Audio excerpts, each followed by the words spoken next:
This is DarkElf85 on YouTube or HektontheMage's on PSN. And welcome back to the conclusion of the main game of Shadowrun Hong Kong Extended Edition. I hope everyone's doing okay. I'm okay. I'm tired. When am I not tired? Give me a time that I'm not tired at night.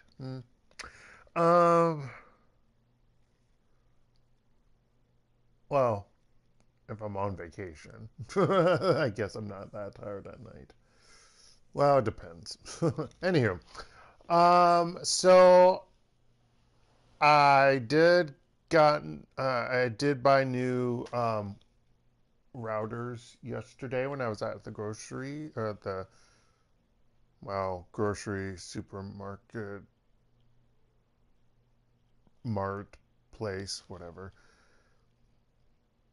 Basically, I've already mentioned, basically like a super Walmart or a super Target, or whatever other equivalent. I got, I guess, the best one. So, well, not the best because I didn't pay over like close to $200 for it. I did buy a router for my apartment that's supposed to be good and supposed to switch up to the better quality if it's heavy intensive for wireless stuff, because I combined the 2.4 gigahertz band with the 5 gigahertz band together. And apparently it's the same thing from the one in my office, because I did get a new one, and I luckily was able to get someone in from whoever, tech people or whatever, to help me get it set up, because yeah, that was fun. I was like, wait, why is my wall router not working? What the deuce? Because I have it connected through a new router. Yeah. But anywho, I got those all set up yesterday and today. Hopefully this will be better. Hopefully. So now I'm gonna chat with people.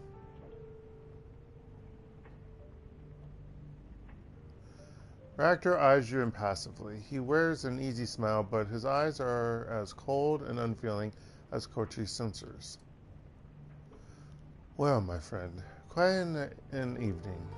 We fought and treated with an extra-dimensional being, prevented her from nesting in the walled city, and shut down a machine that was twisting fate itself. A rather impressive list of accomplishments, wouldn't you say?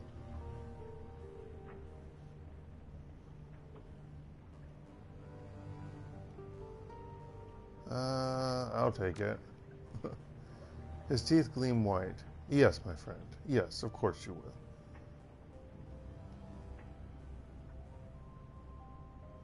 So what's next for your actor? Well, I'll remain here in Haoi, of course. This place is perfect for my needs.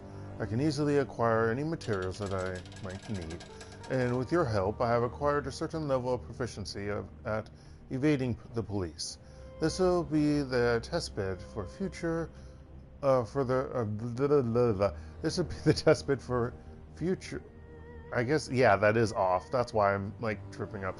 Testbed for the future of our species, the birthplace of a new form of life, and I will help. To usher it into the world.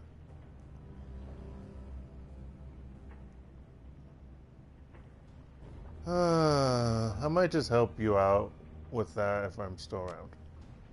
I would enjoy that, my friend. His smile widens.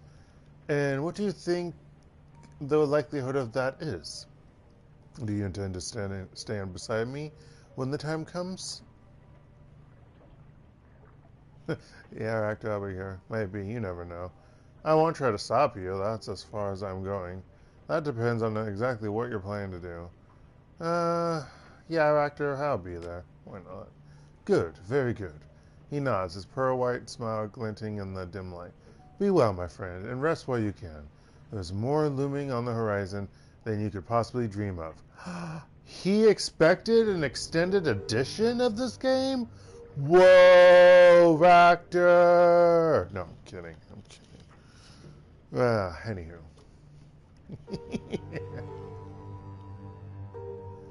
Post-human. Oh, jeez, really? Stop that. That's a trophy. Gaichu is in the process of cleaning his cabin as you enter.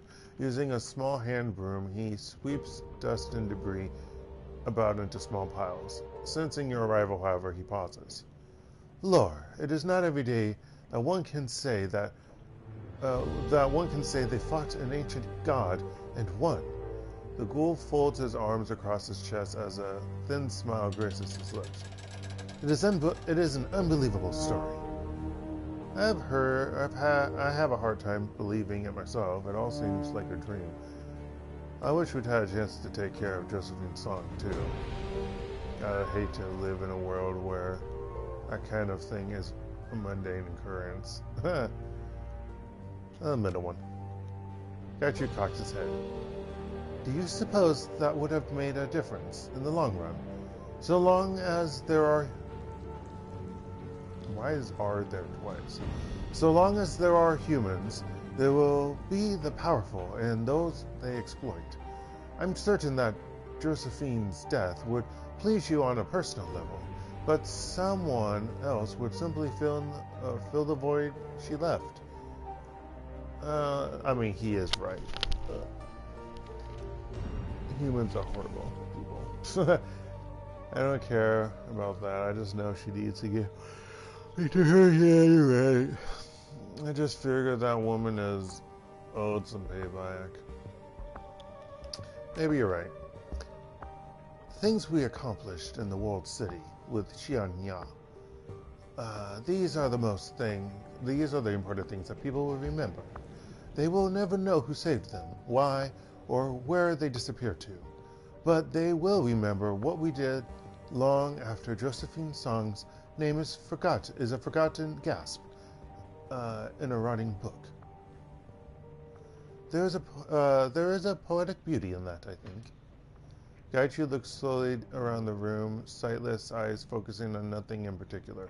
After a moment, he looks back at you. I'm afraid this cabin will need a lot of work because I can call it truly livable. But I suppose I have to do it, or learn to love living in filth. Gaichu suddenly looks toward you as if realizing something. That is, if I am still considered part of the team. Your affairs here are done, so I was unsure.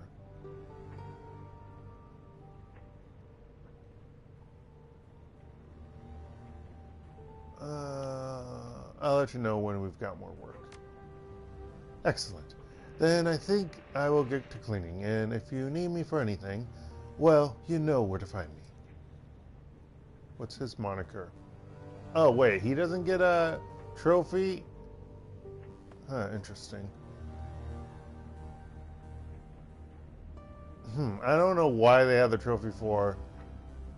Maybe I didn't get a trophy for Raptor's side quest earlier, so maybe that's where they throw it in? I don't really know. The game is confusing.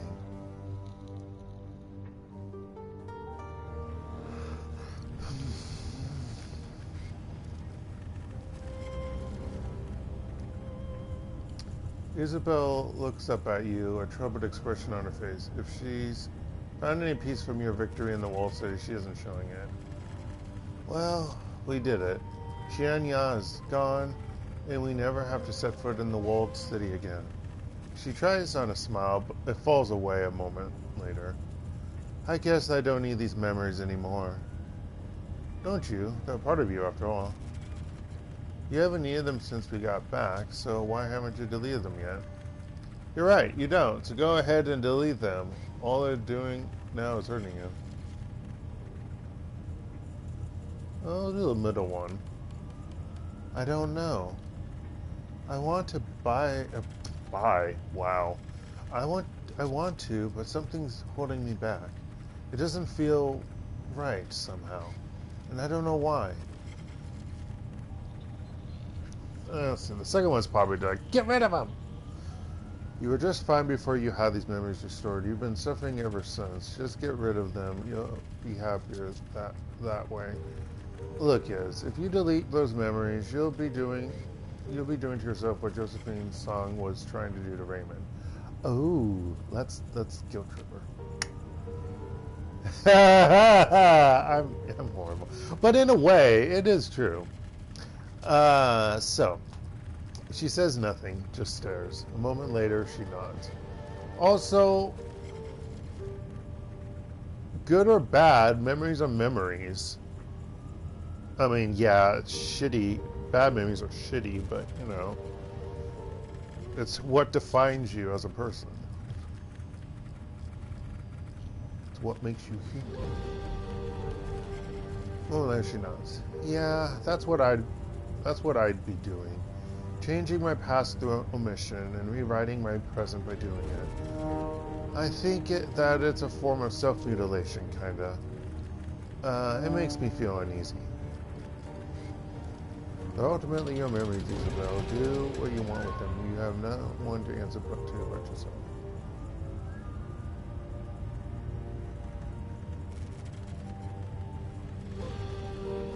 I'll leave it up to her. Obviously. Yeah, I know. Memory lane. You got her trophy. And I want to be sure that I can live with whatever decision I do make. I'm thinking maybe I'll sleep on it. I think that's a good call. It's been a big day. Yeah, a bit. You can probably use the rest too. She offers you a small smile. Good night, Delore, and rest well. You've earned it. Right. Gilbert. As you enter Gilbert's cabin, you find her sipping from an enormous mug. Something dark and steamy sloshes as she lowers the vessel. Her rats squeak happily from their perches on her shoulders. That was a hell of a thing, wasn't it? We fought a Yama King, and we won. Say that it's time for a celebration. Got anything to drink? No. Yeah, and the woman who brought that Yama King here in the first place isn't going to serve a day in prison for it. Given a choice, I'd like to stay far away from demon gods from this middle one. She waves your comment off.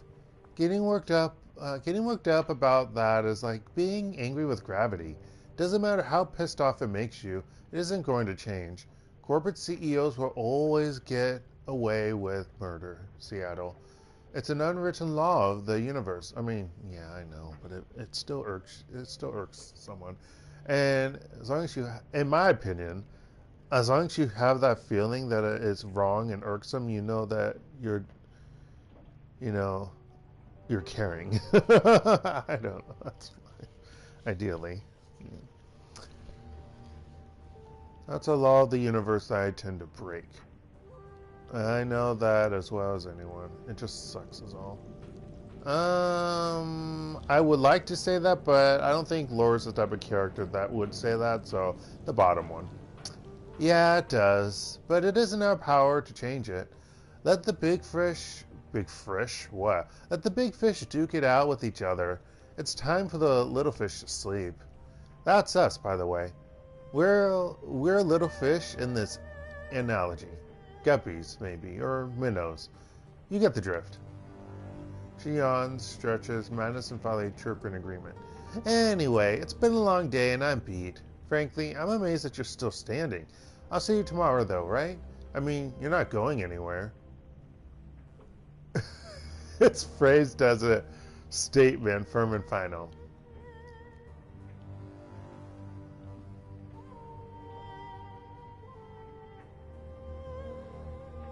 I'm a beat to hell, Gilbert. Right now, I don't think I can leave if I wanted to. Yeah, right. Good. I'll see you then. She hesitates for a moment, then the corner of her mouth tilts up into that old familiar smirk. Oh, in Seattle? Yeah. Sweet dreams. Oh, gosh. That is so wrong, Gilbert. That is so wrong. All right, brother. What's up, dude? You're in Taboo's cabin to the sound of his neck cracking at a horrifying volume. Oh my gosh, really? I know, I crack my neck all the time. Ugh. It feels like it never wants to pop and be good. Same as my shoulders. Ugh. You catch his eye and he nods, then begins his standard stretching regimen. I wish there was a stuffer shack in this damn country. I need some derps or bromo fizz or something. He rubs his stomach and lets out a burp. That Gulbert stew is heinous. Yeah, I stay away from that. Did she offer you an oyster? It's nasty, no doubt. Just came in to say goodnight. I actually kind of like, no. That's that. I want to do that, but let's do the top one first. Yeah, I'd stay away from that. Did she offer you an oyster? Nah, we're not that tight. I mean, I don't visit her bunk all the time like you do. He pulls his right elbow back behind his head, stretching his biceps. They're a good crew, aren't they? Yeah, they really get the job done. Defeating a demon queen? Yeah, I'd say so.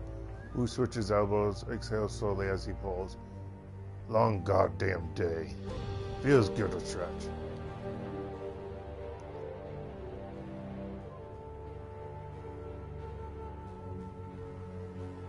Yeah, I bet. You doing okay? Wu shrugs, turns his back, and begins stretching his leg. Yeah, sure. I took a few hits, but I'll be okay.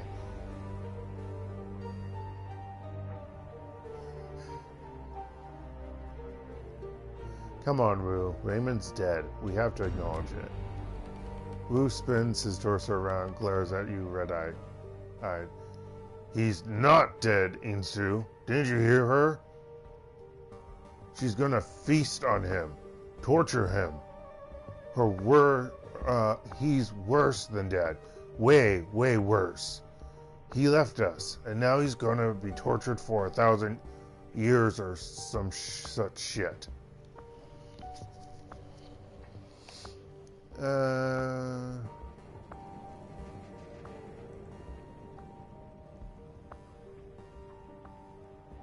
Feel like you do.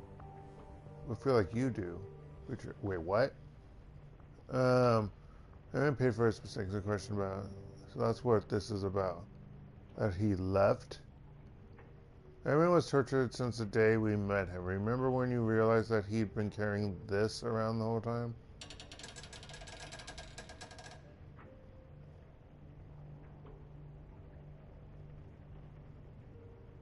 No, it's not that. Do the top one.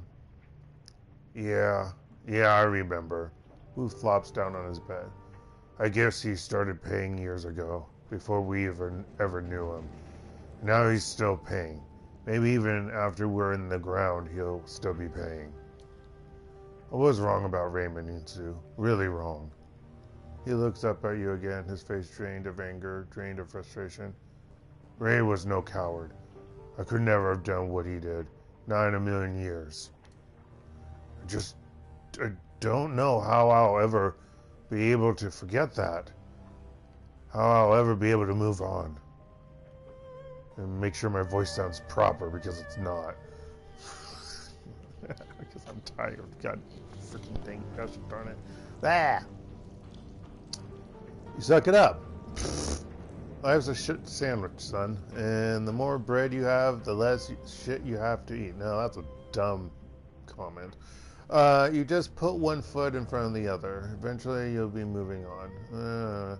You don't forget it. You remember his sacrifice, and you try and live up to his example. I don't like that last part, but we're going to go with it because it says of not forgetting. And that middle one is a cop-out. Yeah, we'll see. I haven't decided how much I want to emulate Raymond Black yet. Wu strips off his armor and tosses it into the corner. Time for bed, Mr. Tae. I think we both deserve a good night's sleep. Get out of here. I'll see you in the morning. Yeah, you probably stink at high noon. Okay. just in case. Is there anything about Kowloon Walled City? No. Oh, there is some stuff.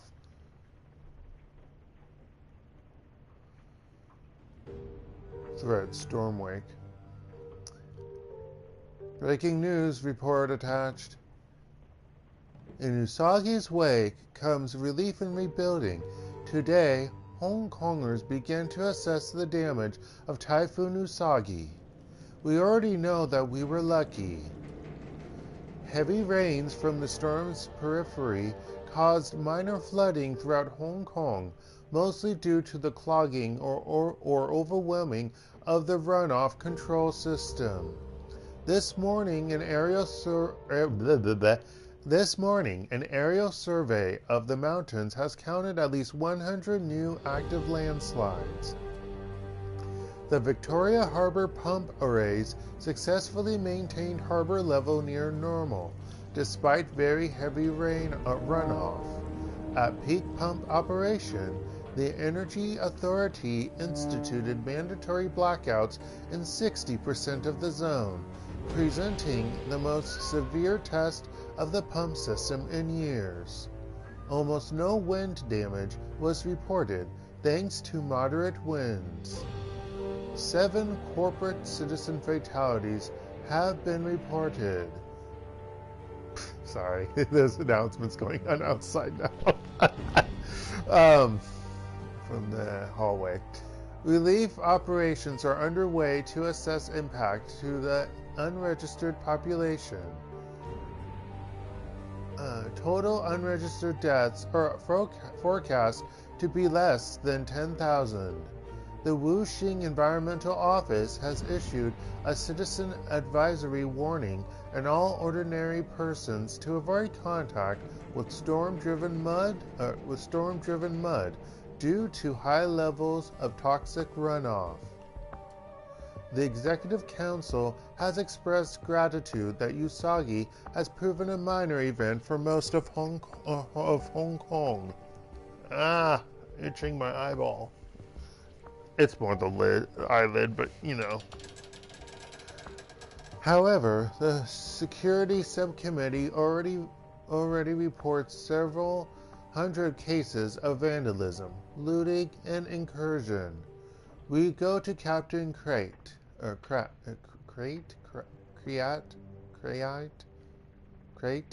Crate. I don't remember how I pronounced her name.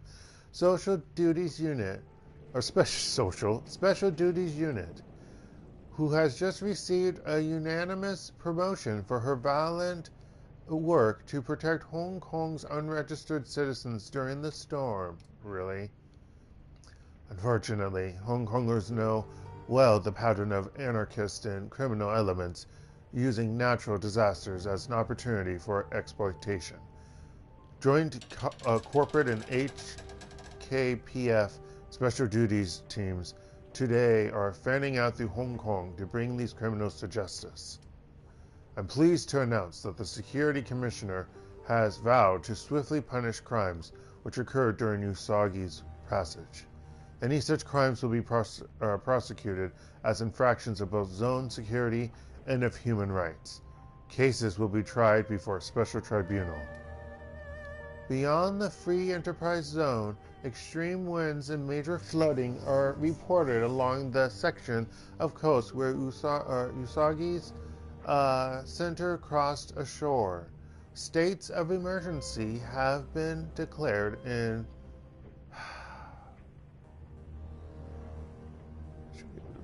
be able to read some Chinese, guys. That's not true. I never studied Chinese.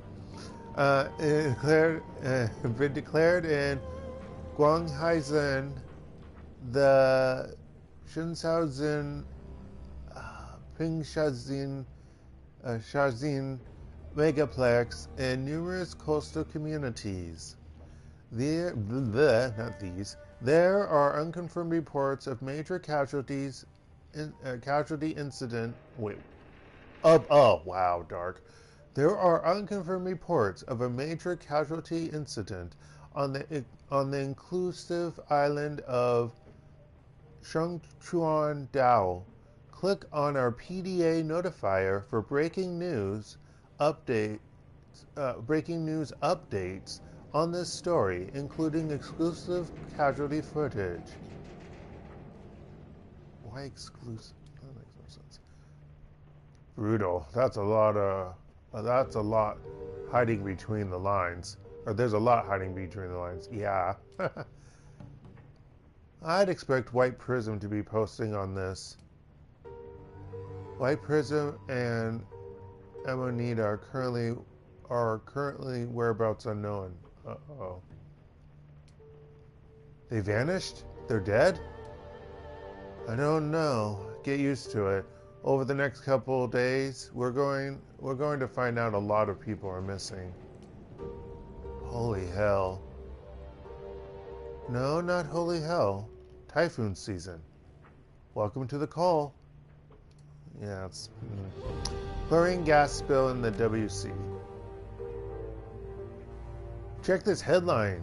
Just out. Meth factory accident during typhoon kills thousands in Walled City. For real? That stuff's terrifying. Check this newscast out. Oh, god damn it. I don't want to do more newscasting. Go. Freaking read that. Yeah.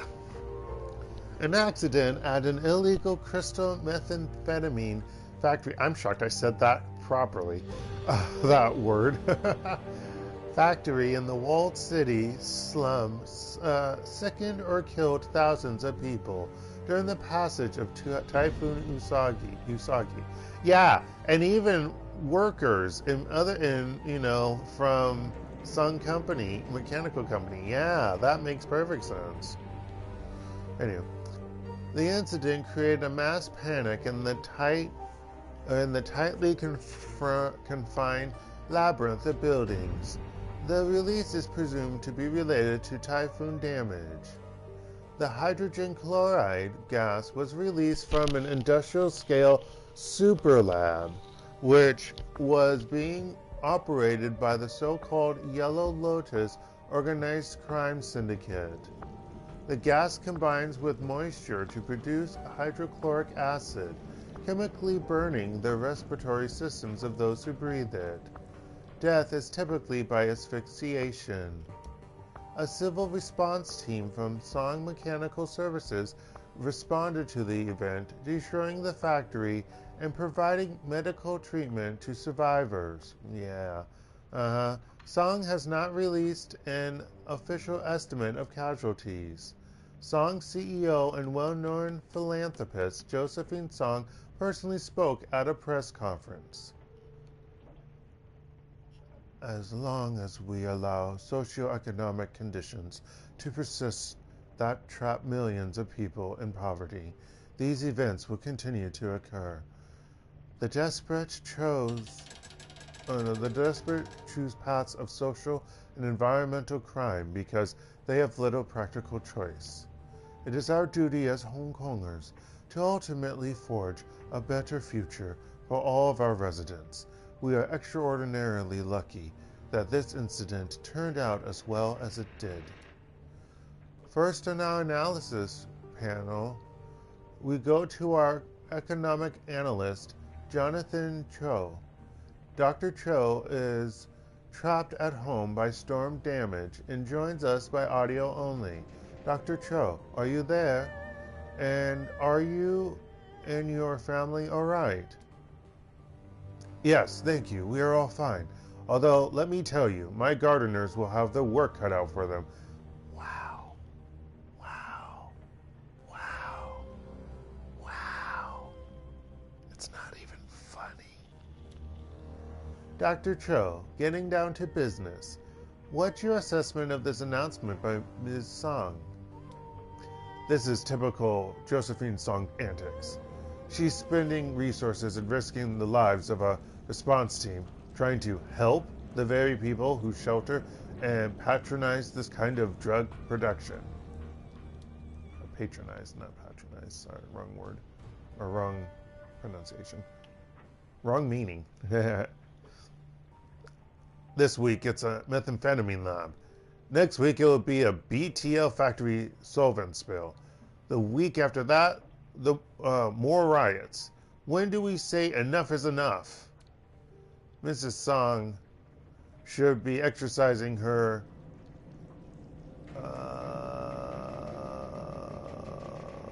also, was it Mrs. earlier when the newscaster said it, not Ms.? I don't know. Anyway, should be exercising her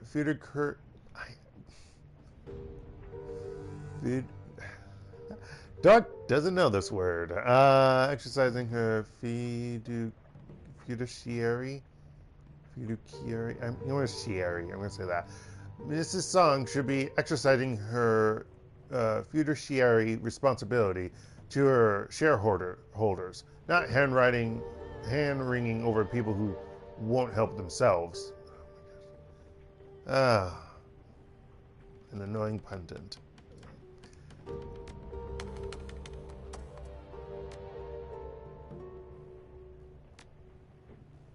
Okay. All right. I'm shocked that they actually had stuff at the end there. Wasn't really expecting it. I just checked because, but yeah. All right. Come on, game. Why do you act so slow? It's so frustrating. Time to save before we read all the crap that happens in the aftermath. Your bunk on the trawler lies waiting. Patient and seductive. Really? It looks like shit to me. It beckons with the promise of escape. Wait, attend to unfinished business, go to sleep and end the campaign? What are we talking about? What campaign? Don't go breaking the fourth wall in this game. You drop your head onto the pillow and hold the rough naval blanket over you. The Defiance rocks like a cradle, and moments later, you are wrapped in the comforting arms of sleep. There are no nightmares, only shadows. Character should finally taking a shower. The story of the Walled City riots circulates local news networks for nearly a week. Few outside of Hong Kong hear about the incident, and of those that do, even fewer care. By the end of the month, the city is back to business as usual. In Haoi, the flow of refugees eventually slows to a trickle. Those who do escape tell stories of a terrifying demon goddess, and of an old man who sacrificed his soul to banish her. Their mad ramblings are generally met with pity or contempt. After the incident in the Walled City, the unbroken Lucky Shriek that propelled Tsang Mechanical Services into the limelight comes to an abrupt end. Evidence of Josephine Tsang's culpability in the Walled City riots, as delivered by a reliable source, is aired on the Horizon News Network, and the corporation's stock prices go into a free fall. Within a year, Wuxing Incorporated buys out, absorbs, and dismantles the company, and Josephine Tsang is quietly filed away in a corporate prison. She remains there, buried behind walls of concrete and rebar, until she hangs herself 3 months later. Well, Grandma did get her end. Justice was served. Haoi remains a safe port of call for smugglers, gangsters, and shadowrunners alike. You are no exception. The shadows here welcome you, in a way that Seattle never did. You've earned the respect of your fixer, your clients, and your community. And now that the APB on you and your team has been lifted, actually, it wasn't my team. It was only it was only a total of 4 of us that had it. Anyway, by parties unknown, you are free to operate openly in Hong Kong. This place is yours now. Your home. Wait, who said I was staying? I never said I was staying. Wait, that was it? The other 2 games had lots and lots of different things, text going on. That's the shortest one. That seems kind of underwhelming. I was expecting at least 3 text sections, pages of text, like the other 2. That's weird. But yeah, so that was the first campaign. like I said, the only thing I really don't care for this third installment of the Shadowrun trilogy is the Matrix. I don't like it. You've seen it. You know why I don't like it. Some people may like it. I'm not one of them. Fuck that. Should have been the same as like the regular fights, like the last two. I mean, I don't want to have some kind of live action bullshit or real-time bullcrap in it. I'm like, no. This is a turn-based strategy game. Fuck the real-time strategy crap. If I want that, I'll play some other game for that. But yeah. You have some good ending music though. Okay. But yeah, so I mean overall I liked it. I mean, yeah. I mean we'll get some more stuff in the second part in a moment. But yeah, I mean it was good. I know whenever I do like these kind of like discussions about the games and whatnot, I don't really think I have anything good as like a review because I'm like, I don't. I mean, if I have anything bad, I would have complained about. I mean, commented about it. I don't complain. I comment about negative things, you know, millions of times prior. And you know, we all know about my opinion about the Matrix. So that's the only negative thing. Everything else was basically the same. Oh well, yeah, the lack of money. The lack of fucking money. That's just bullshit. That I am annoyed. Like I feel like we have the same amount of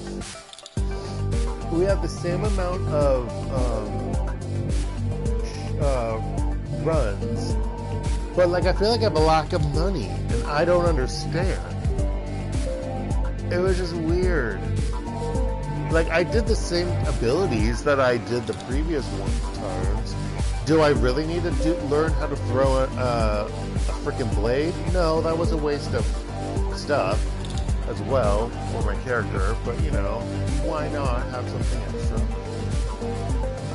But yeah, it just feels like the money, the union was an issue. But anywho, let's go back. And do I just click new game? I assume I don't. Oh shit, I clicked continue. I was thinking continue as load game. I'm silly. I guess I have to click on new game. I guess we start our character again by zero. Maybe when we start new game, it will load your last save file. Maybe that's what will happen. I don't know. We'll find out in a moment. I also have to... Did I already brush my teeth? I mean, you don't know. But I don't think I did. No, I didn't. So when I step out in a moment, I'm going to have to brush my teeth.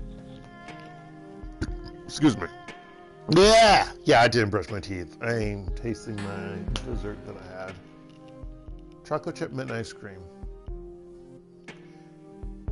Everything likes to have overpowered mint. What? Interesting that it continued from here. Okay, also, why did I push that button? GTFO. It's interesting that it started there. Ha ha ha ha ha. It is really interesting that it started there.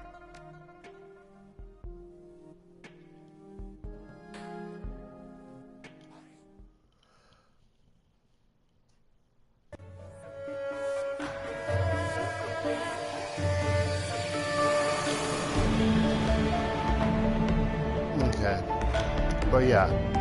Alright, so I guess we go new game, and then we go bonus campaign.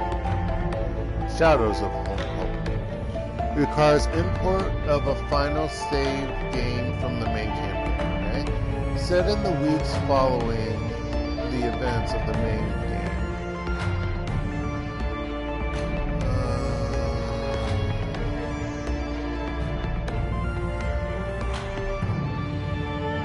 Hello! let's see here. Set in the weeks following. Oh, how are you doing, Desdes? Set in the weeks following the events of the main campaign. Shadows of Hong Kong will give you and your team the opportunity to turn the tables on the corporate police force that once hunted you. Through layers of corporate greed and urban strife, you will contend with dangerous enemies, uncover a deadly conspiracy, and cement your reputation as a prime runner. That's a term. Assuring that you survive, of course. Oh, that's good to hear. Good to be fine. Launch the campaign.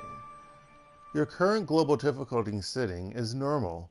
What does global mean? Easy difficulty is for players is for new players or players more interested in seeing the story. Normal difficulty provides a balanced combat experience. Hard difficulty is for players returning for a second playthrough or looking for a tactical challenge. No, it's always normal. Always normal.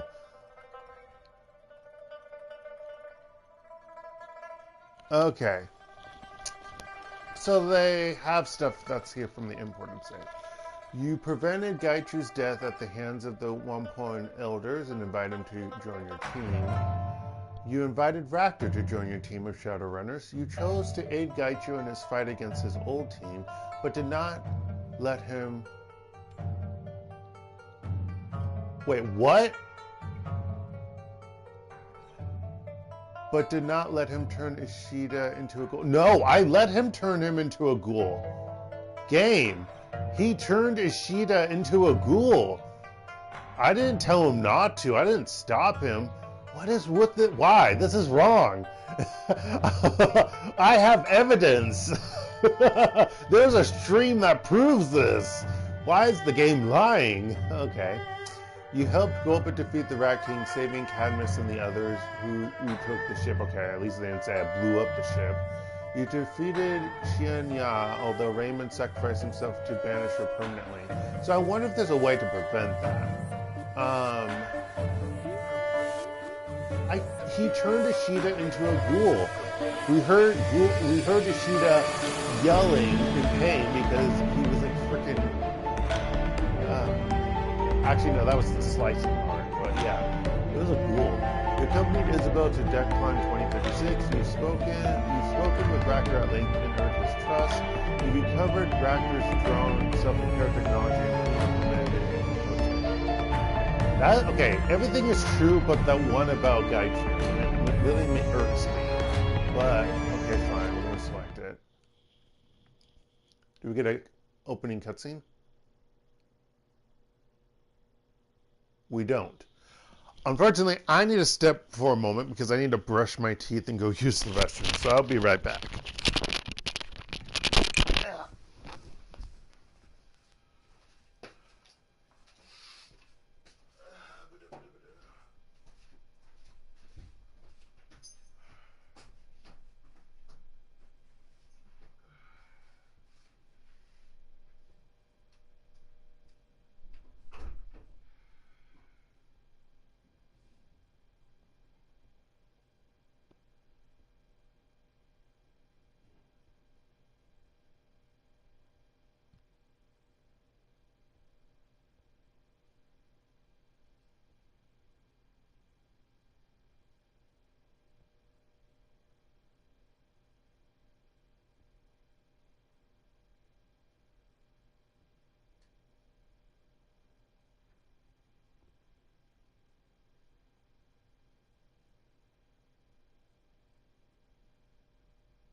My goodness. Okay. I'm going to turn this light off. As I have my sensational whatever thing on, and that's a light. Having pumpkin spice, or I think that's spiced pumpkin. I forget what it's called. The wax cubes or whatever. I also started yesterday and today because the current academic week.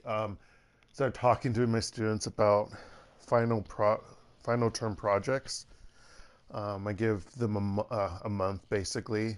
Well, after the day of class, it's still considered 4 weeks. Yeah. I give them a month to think about it. But like it's sad because it's like I see their faces and like I'm like, oh, they look so terrified. And I'm just like I like try to tell them like I do expect and I do suggest you use a translator through looking at this PDF file on your paper. Use your phone. There's a PDF version. You can take that into a translator. If the Korean ones do it, you can do it on Google, but I don't know how often they use Google. They use a different program for translating on computer or in phone. I forget the name of it, but yeah. Yeah, it's like, I don't mean to laugh. This isn't laugh as in like, ha ha ha. It's laugh as in, oh, it's like sad laughter, if that makes sense. I forget there's a better term for that, but my mind's not working right now to function. Working well, function. Yeah, to think of it. Anywho, let's continue.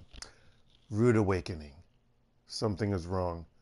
The last thing that you remember, it was the night of the Kowloon City riots. Well, there were riots? Wait, what? You and your team were running an errand for kindly Tsang, recovering an object before the inevitable police response turned the city upside down. Everything was going well. You had the item in hand, and then nothing. The world went black.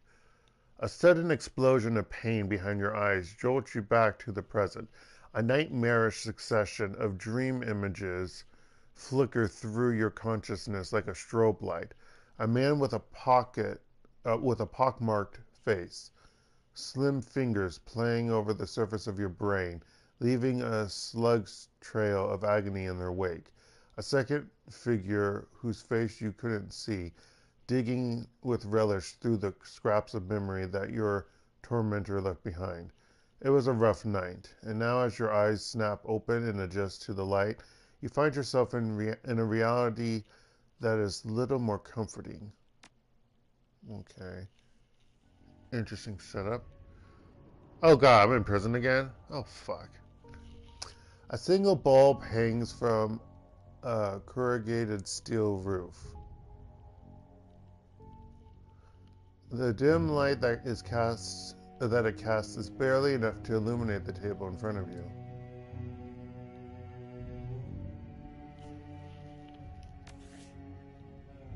Okay, it did do the last save because I have 5,000 new yen. 5,007.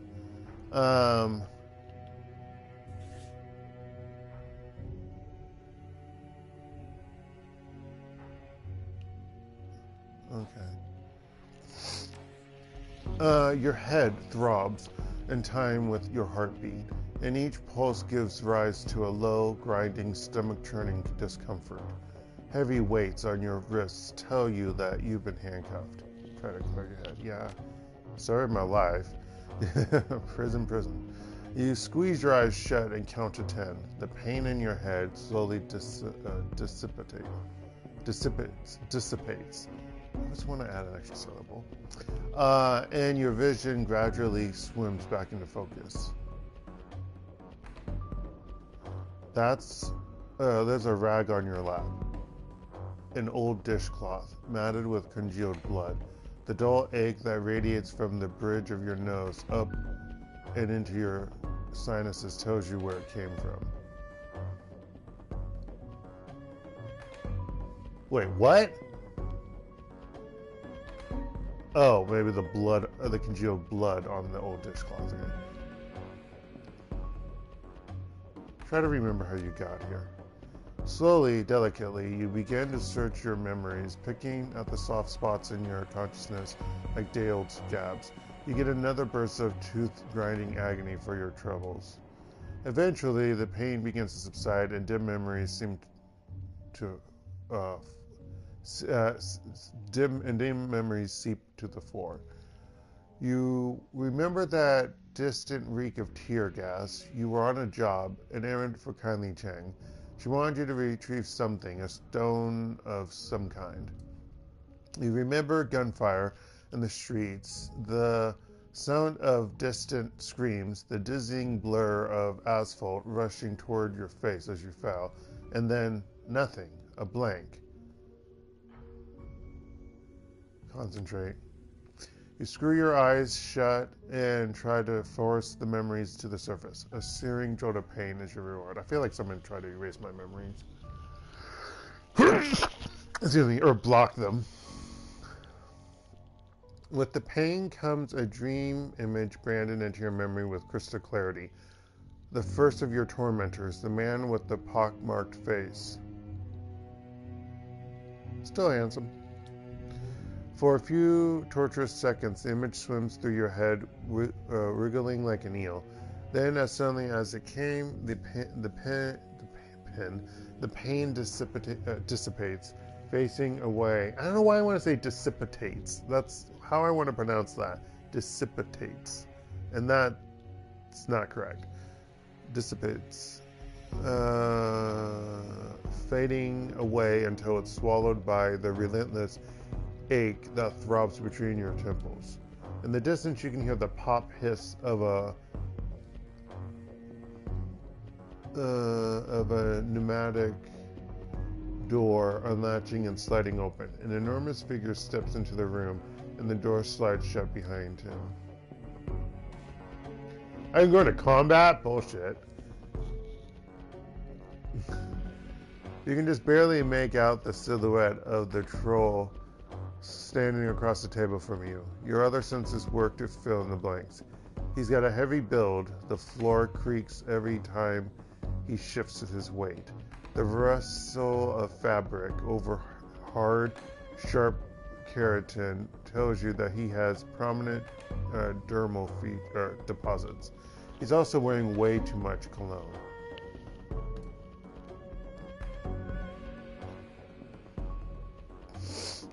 From the chest up, the darkness swallows him. You can't see his face.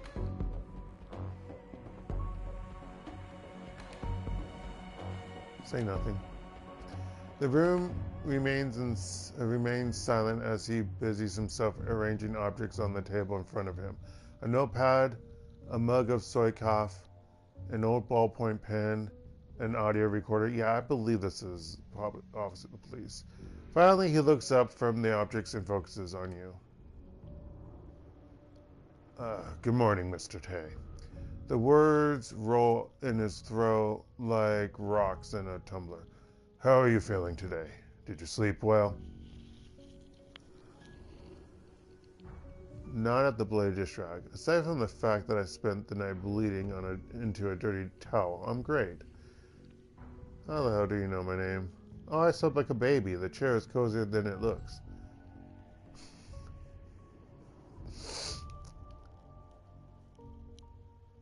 The top one. Oh, poor baby. And I thought that you Shadowrunners were supposed to be tough. If it's any consolation, the nosebleed was expected. It's a common side effect of magical interrogation.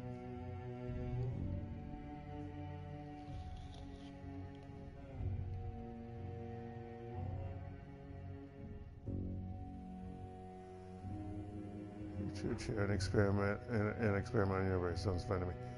You had your people poke around in my head, didn't you? They did something to me while I was unconscious. Yeah, that's right. Our mage probed your mind while you slept. I thought sips and lifts. Or no, and sips and... I don't know what the other word I thought. It wasn't lifts like that. I thought something else. Anyway. Maybe it was hit? Lit? I don't know.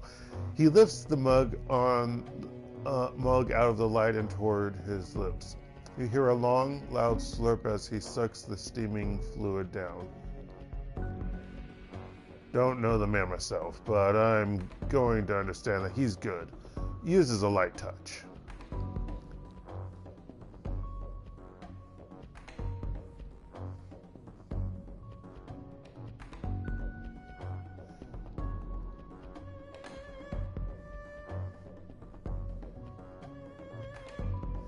Not he, them.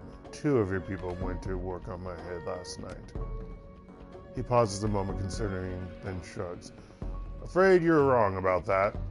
There couldn't have been anyone else. Oh, you paused, buddy. You paused.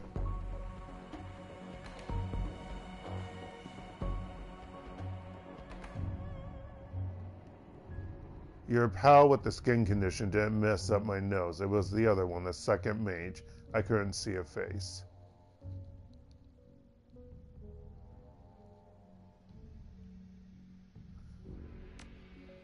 He shrugs. Must be a figment of your imagination. It happens sometimes. The brain invents details to try and make sense of what's happening to it. Give it a few days, and the confusion should fade away. You'll see.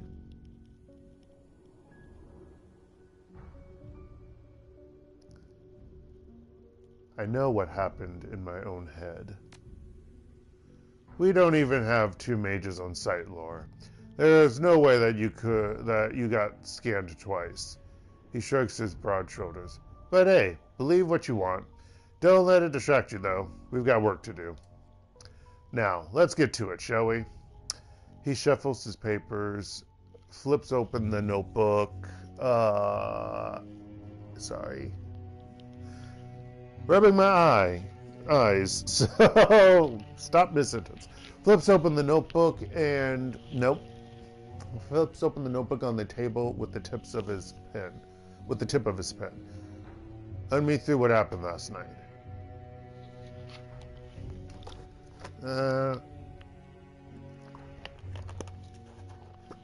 I've got a better idea. You loosen these handcuffs and then go fuck yourself. Your mage has already dredged through my memories. You know everything that I do.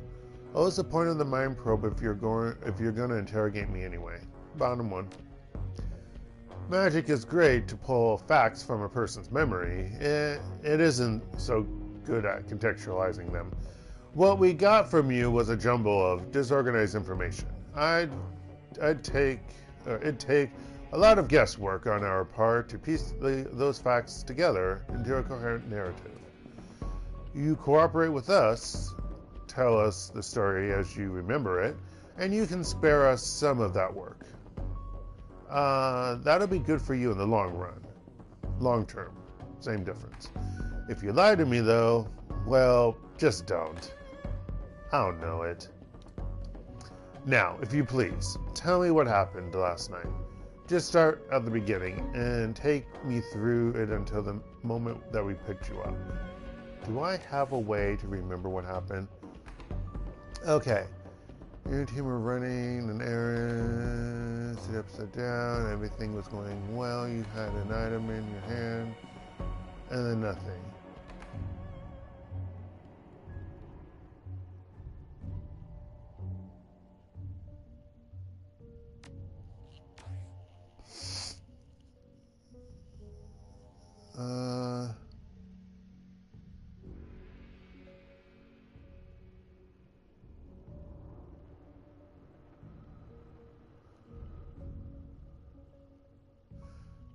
If I'm going to talk, I want to know who I'm talking to. You got a name? Me? Sure. Call me Mr. Yang. Not Yang, because, you know, not that name that everyone mispronounces of that karate, actually kung fu fighter from that one game. Anywho. Now, tell me what I want to hear, and this will be a pleasant encounter for both of us.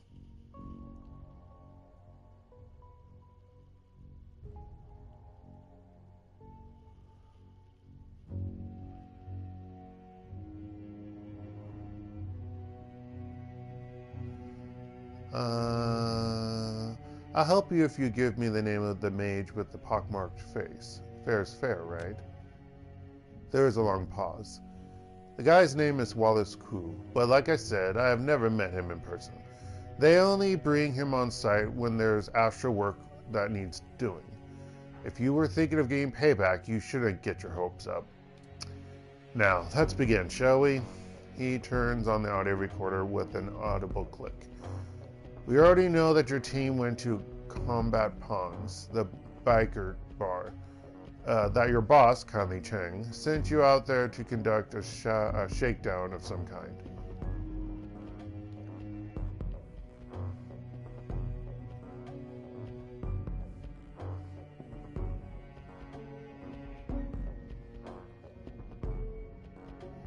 Shakedown is such an ugly word. We engaged in a spirit of negotiation, that's all.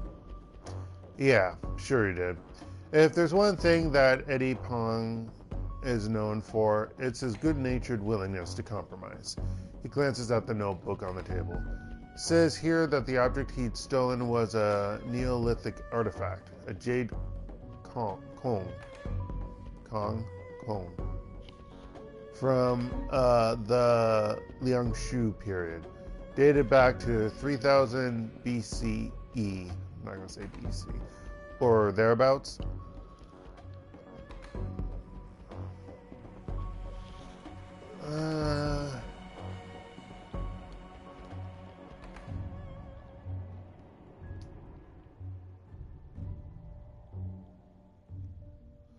That's right. Pong stole it because he thought that it was magical. Turns out it was just old.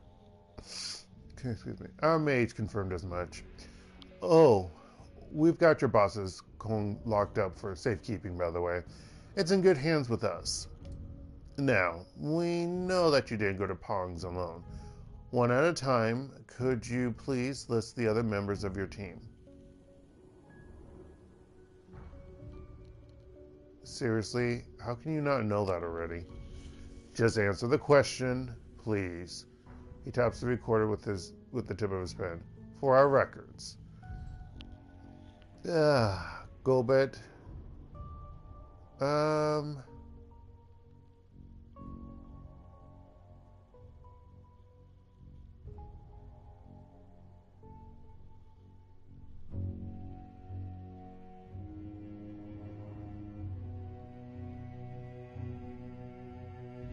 Duncan Wu, he was my backup. The ex-cop, nothing I hate more than a good guy gone bad.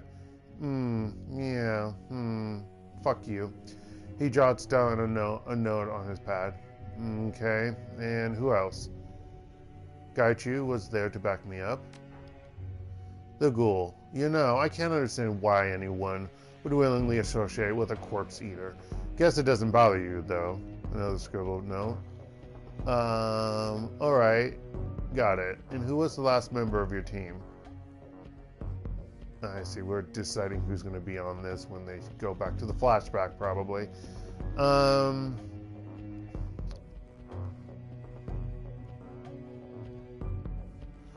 come on, man. You already know this. Don't you have the others in holding somewhere? Just answer the question.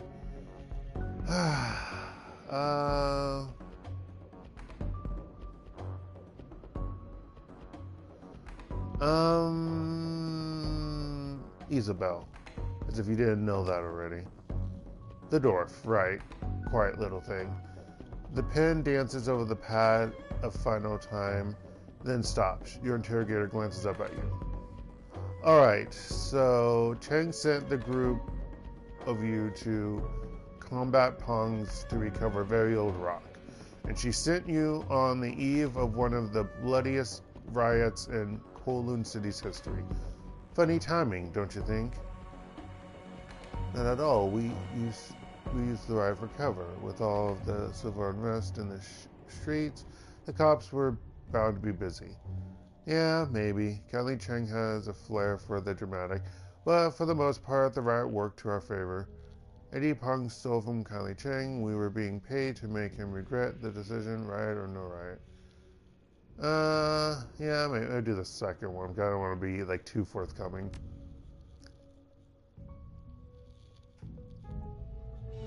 This reminds me of Persona 5, although I never beat Persona 5 because I didn't like how to do the combat. Again, I don't. It was just too no, and the fact that I couldn't. You literally were not able to buy items until way later in the game. Like I had a shitty start. I was like, really? We had a little intro of where the pharmacy was, and yet I can't go and buy items. What the fuck, game? Yeah, I never beat it. I haven't beaten it.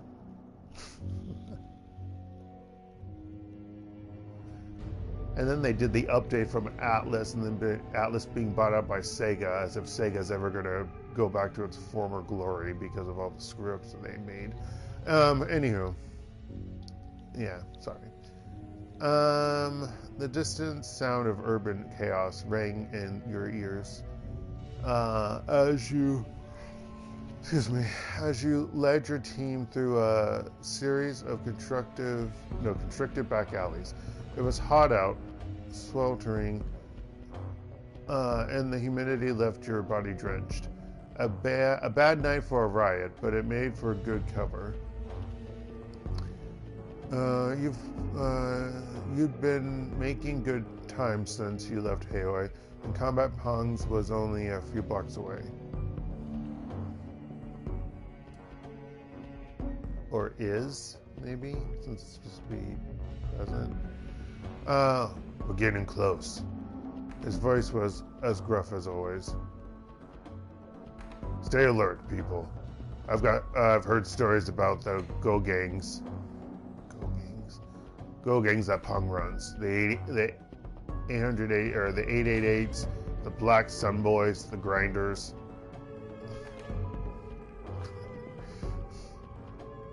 Grinders like to get behind the 888s and Sun Boys, especially the Sun Boys. Sorry. I'm not sorry. Packs of animals in leather jackets, all of them, and they like to let the knives do the talking. Oh man, it's just dripping with, well, because my mind is tired right now, so it's going to be thinking naughty thoughts. Yeah, we get it. They're bad people. That's why Auntie Chang sent us out here in the first place. Isabel flipped an errant strand of hair back over her shoulder. We're bad people, too, remember? Gaichu inclined his head.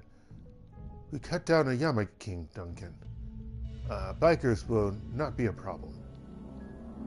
The cops are going to be out in force because of the riots. We'll only fire in self-defense. Are we clear on that? I'm not worried about Eddie Pong or the punks that hang out at his bar. We've got a job to do. We're going to do it. This is good. I'm not saying that. This is going to be a milk run. Frankly, I'm a little insulted that Kylie Jing is wasting our time. No, that's just the top one. If that is what you wish, if that is... If Dark needs to burp, if that is your wish, then so be it. The ghoul lets out a low growl. We should keep moving. The riots have provided excellent cover for our advance, but they will not last forever. The alleyway stretched out ahead of you. Its claustrophobic confines seeming to converge together in the distance. Your team begins to move.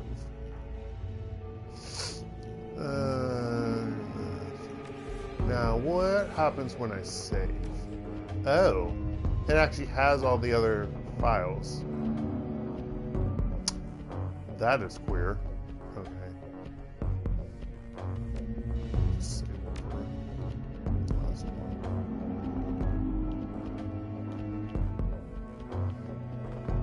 Nothing back here. Interesting. They're moving. Come on, man. Hurry up. Oh, I like how they're moving in a line. Two figures in dirty riding leather stood facing the shop window. The patches sewn to the back of their jackets called them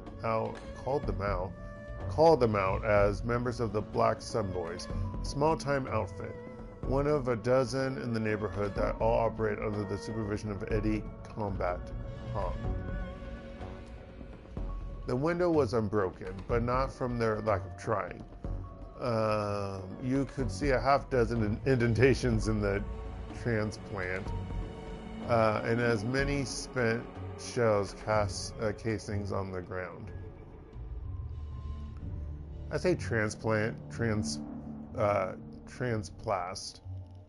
Oh my gosh. The troll was working on an access panel, trying to brute force his way through the shop's security system. His human companion rocks on his heels, practically salivating over whatever was locked inside. Must be the last unbroken window on this block. Quite a prize for a looter with ambition. Duncan smirks at the two, shook his head. Let's see. If the owner of the shop invested in transplast windows, the building's probably alarmed. Might even have automated defenses, a pop turret or two, say. If these two trip a building alarm, that could bring a security team into this spot, riot or no riots. I don't give a damn about the alarm. This block is paying kindly for protection, and these two aren't hers. And they deserve what they get. I say that we just keep moving. Top one. Bingo. He examined them, frowning. These idiots look like they've been out here for a while. They might be able to tell us about the police presence up ahead. If you could get them to talk to us. Otherwise, I'd suggest just leaving them be.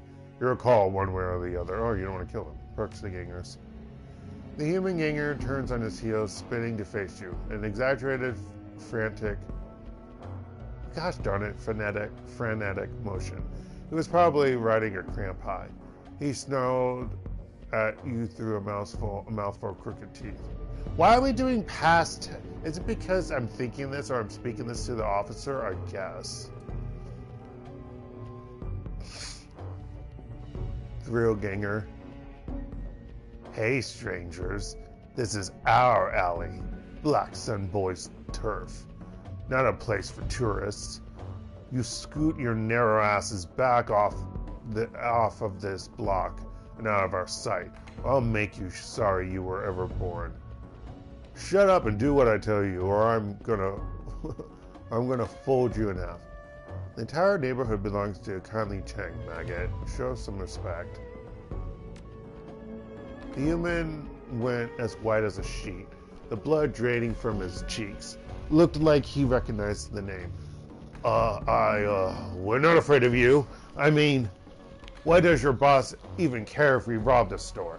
Yellow Lotus never come around these parts. We are here now, you fool. Oh, we're here now, fool. If you wish to keep that wagging tongue of yours, I would suggest that you apologize now.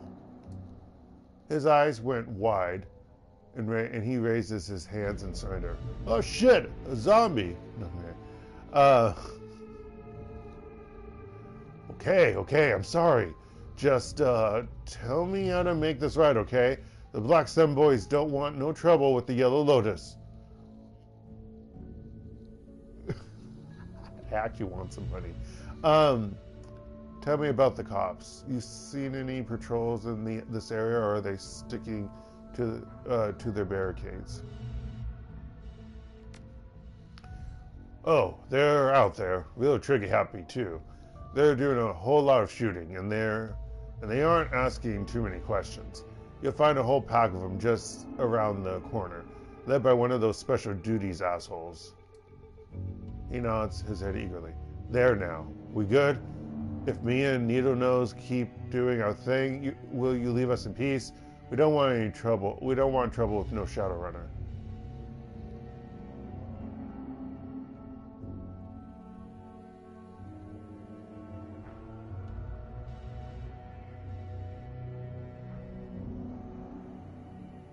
You and your friend pack up and leave, and we'll forget that you were ever here. His face went hard, his fearful expression wiped away by a wave of pure contempt, but he didn't have the guts to challenge you. He turned to the troll at the panel and snarled out a few words, and the two stalked off down the alleyway. That's not stalking, that's running away. But whatever. Whatever, game.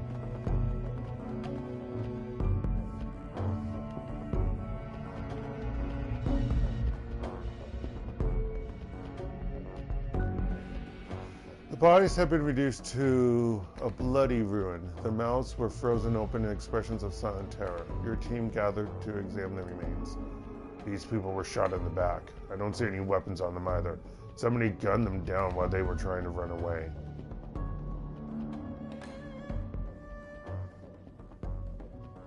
Bad night to go wondering. Speaking of which... Right, let's get to Pongs. We don't want to stay out here any longer than we have to.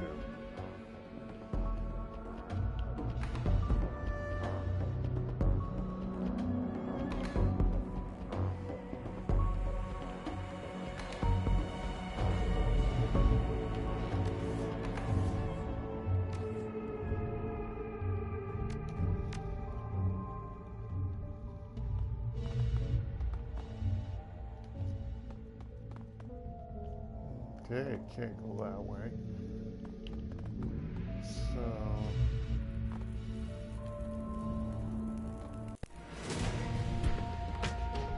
Stay where you are.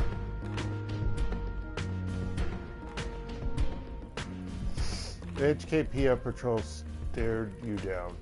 Their weapons held at the ready in the center of the pack, a man in heavy tactical armor loomed over the others. The plates of his armor were emblazoned with the regalia of Hong Kong's Elite Special Duties Unit, SDU.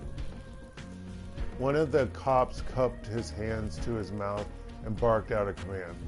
You! Hey you, stop moving and put your hands in the air. Tough words, but he sounded nervous.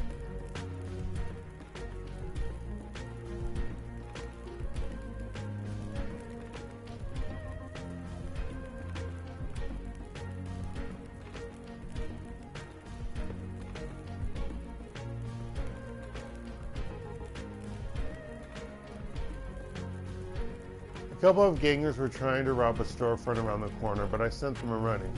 You might be able to catch them if you hurry. The cop blinks confusedly, then half turned to the SDU officer out of sight. Sir, should we pursue the SDU officer cut in. His speech was slow and languid. He sounded vaguely bored.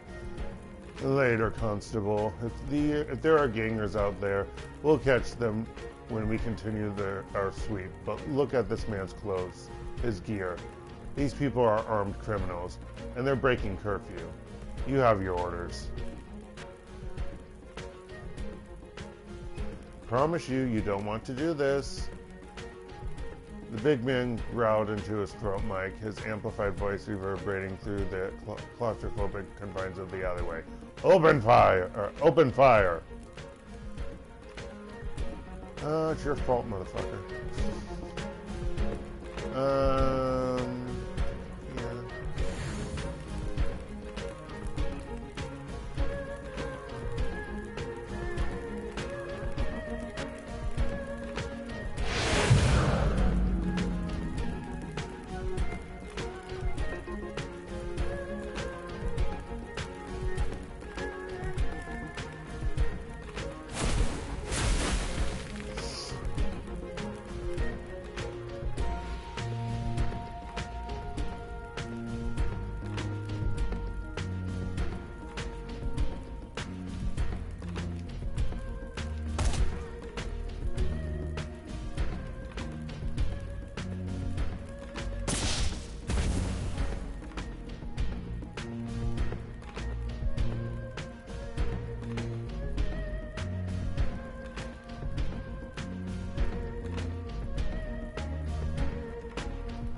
I'm really annoyed that none of this has any protection.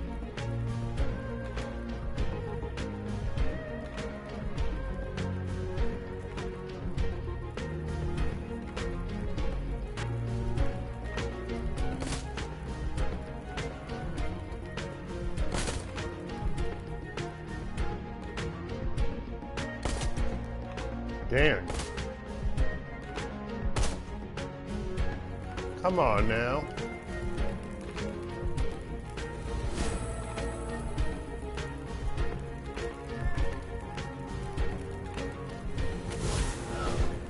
God damn it. Fuck.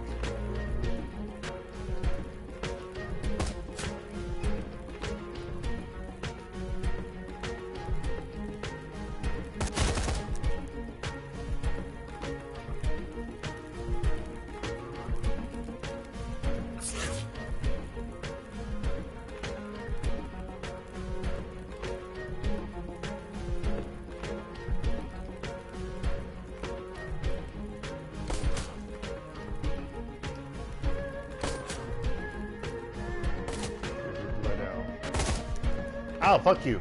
Stop taking my AP away.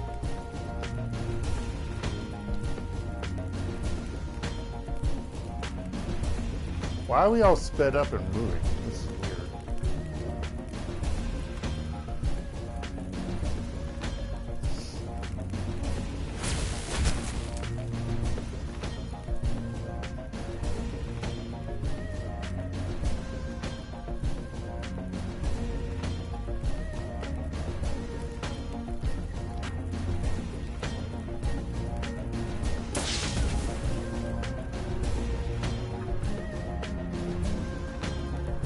Yeah, why are we all sped up? What's our option?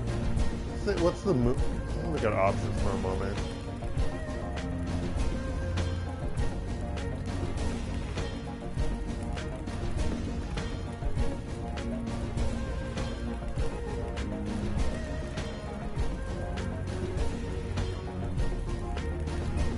Yeah, I don't get it. Okay.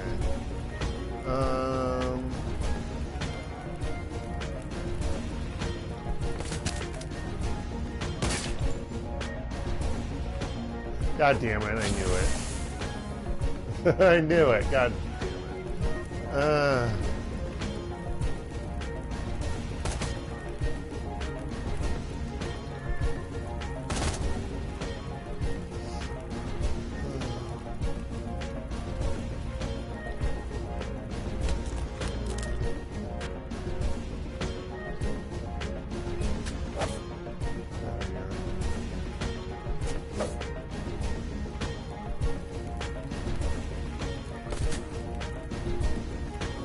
Double tap.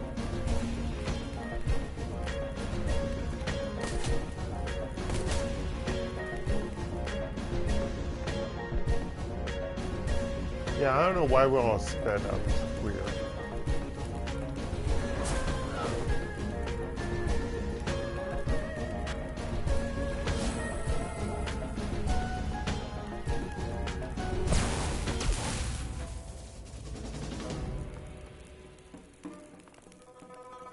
Damage police comlink.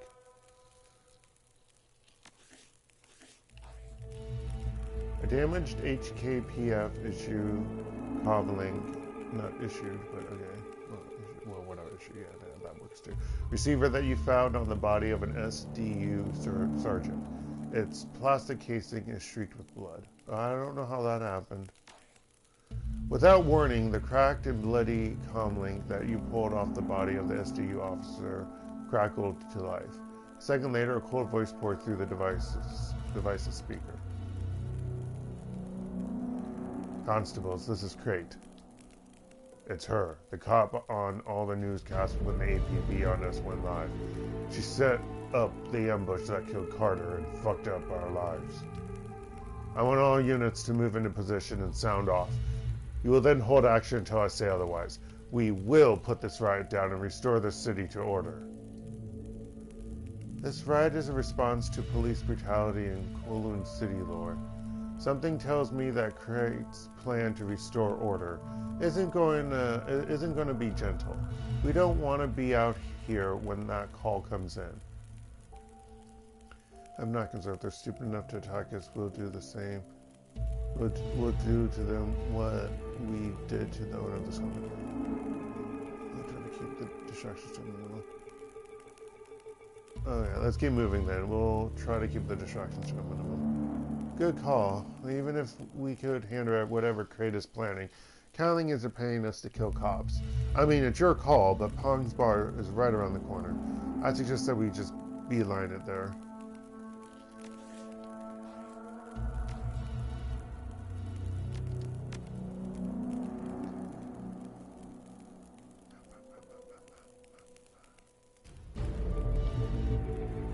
Gosh darn it. Wait a minute.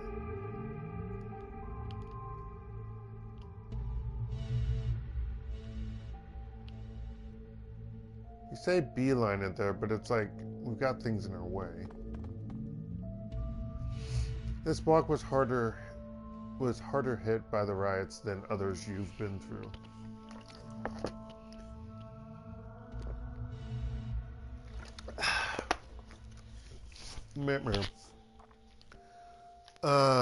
The air had been turned into a noxious slurry of soot, ash, and tear gas.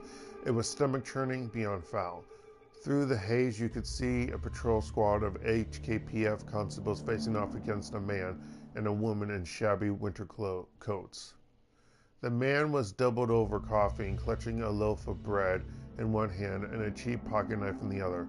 The woman was holding a small crowbar, frozen like a deer in the headlights. Both were clearly terrified. A half-dozen laser dots played over their bodies, projected from the sights of the constable's weapons. Drop your weapons! Get on your knees! Do it now! The knife hit the ground, clattering to a rest on the asphalt.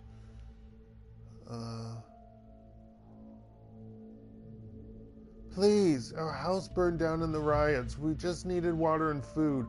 We aren't looters. We just needed to eat. The cops can't see us through the smoke. They don't know we're here. If we give them a wide berth, we could probably slip past undetected. Those two, though, well, they'll be screwed. Personally, I'd prefer it if we intervened. It's your call. I know, she's the one that just said not to. The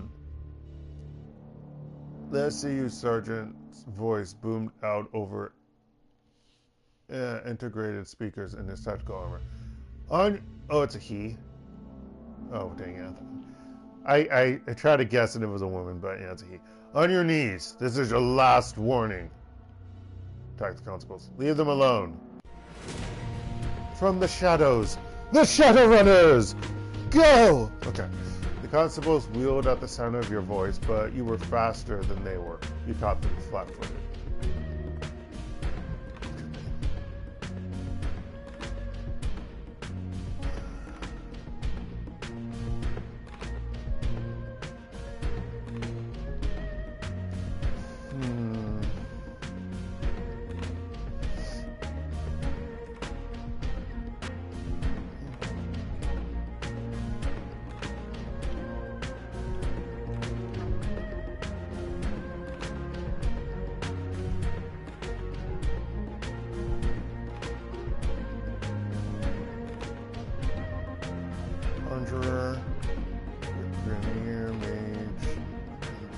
Dang nabbit!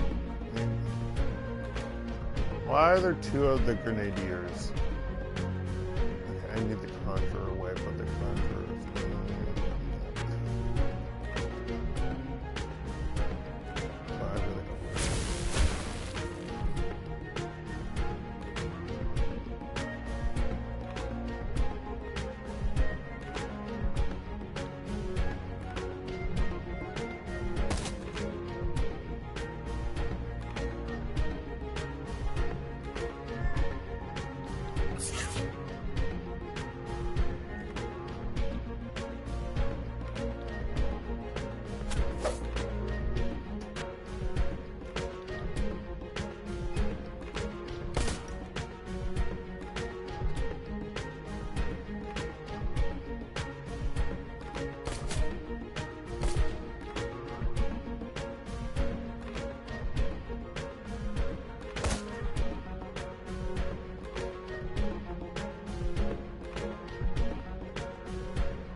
Ow!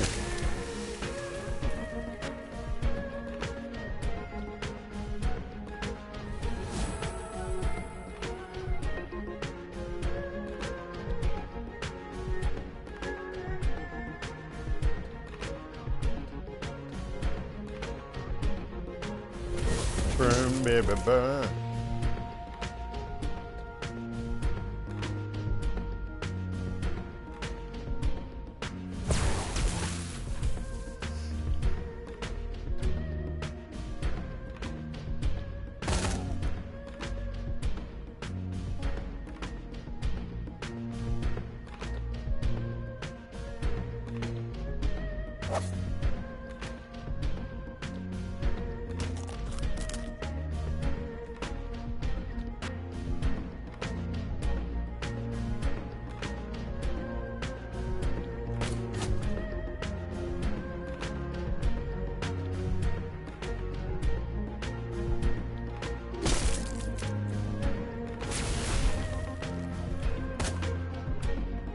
Oh!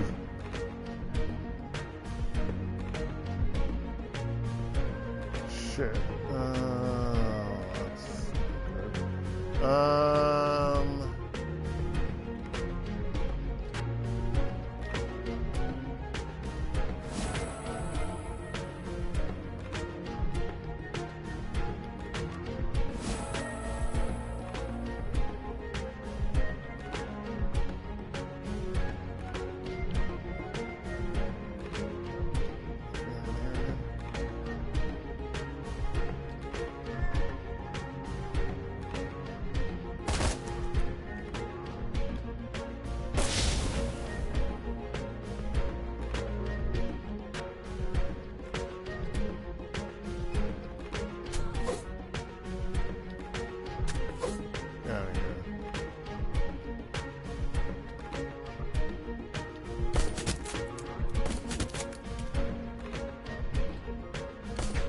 Damn it, game.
Street justice is my trophy.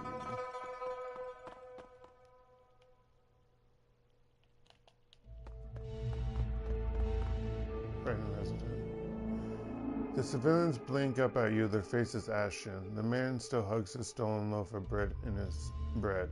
In his terror, he's crushed it into an hourglass shape. We're alive. Oh, thank God, we're still alive. We've seen the police do brutal things here before, but nothing like this. They were going to kill us. Kill us! Over 3 millions worth of bread. Listen to me. Don't thank God, thank me. Listen to me. The cops are locking this entire area down. You need to get out of here and off of the street. You don't have to tell us twice. Come on, love. Let's find a place to hide into this until this blows over.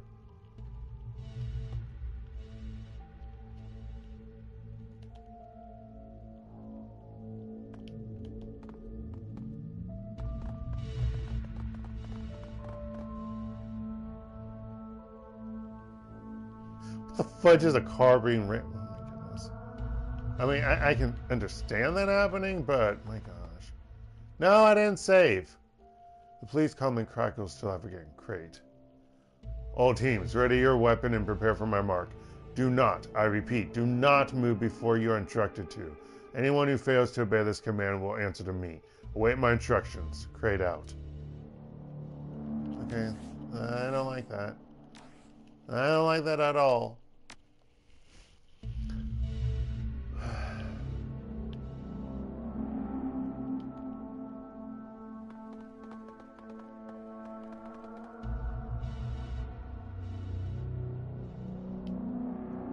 God damn it, it's right. Well, I saved.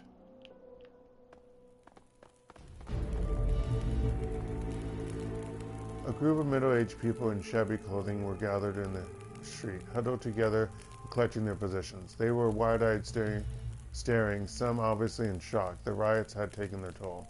A man with a patchy beard, the leader of the group, looks at things, leaned forward, his eyes shifting from one member of the congregation to the next. His voice was low and urgent, his tone serious. Look, we can't stay here. Let's gather whatever we can carry, go to the barricades at the edge of town and show the cops our IDs. Once we can prove that we live here and that we're unarmed, they'll let us through. That's the plan.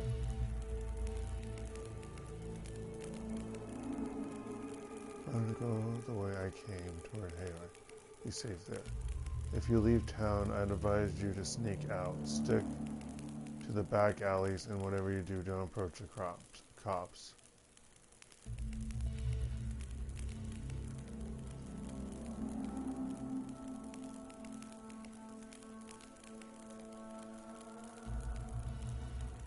I'm going to rethink that. Hiding would probably be the safer option. Hide? That's your advice? Look at these streets. Look at all the windows. With a sweep of his arm, he drew your eye across a row of buildings. All had been broken into, their doors knocked down, their windows shattered, some being gutted by structural fires. How safe are we going to be in there, do you think? Or any other building on this block? How long until some bastard smashes the door down and takes everything we've got, or worse?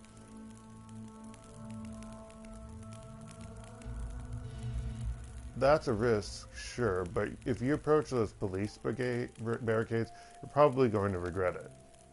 They're cops. I like our odds better with them than I do with people out here on the streets. He turns his head towards the others. If you need anything from your homes, clothes, heirlooms, valuables, go get them and be quick about it. We'll meet back here in 10 minutes, and then we're headed for the barricade. We're getting out of this death trap. Oh boy, you're not going to. Those two went in to grab valuables. You're not gonna... Yeah. And they all died.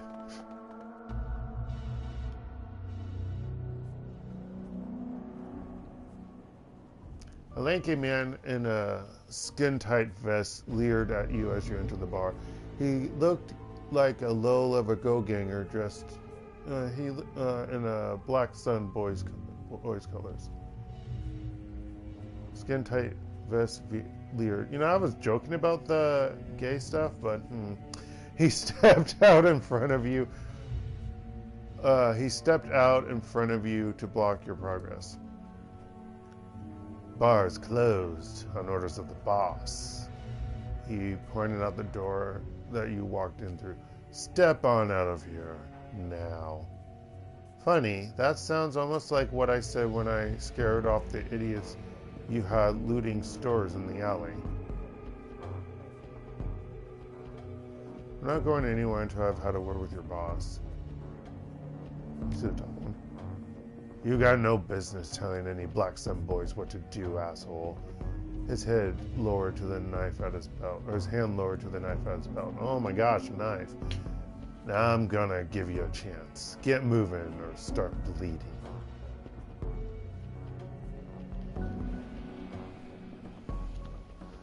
I don't have time to play with you, boy, but I'm here to speak. I'm here to speak with your boss.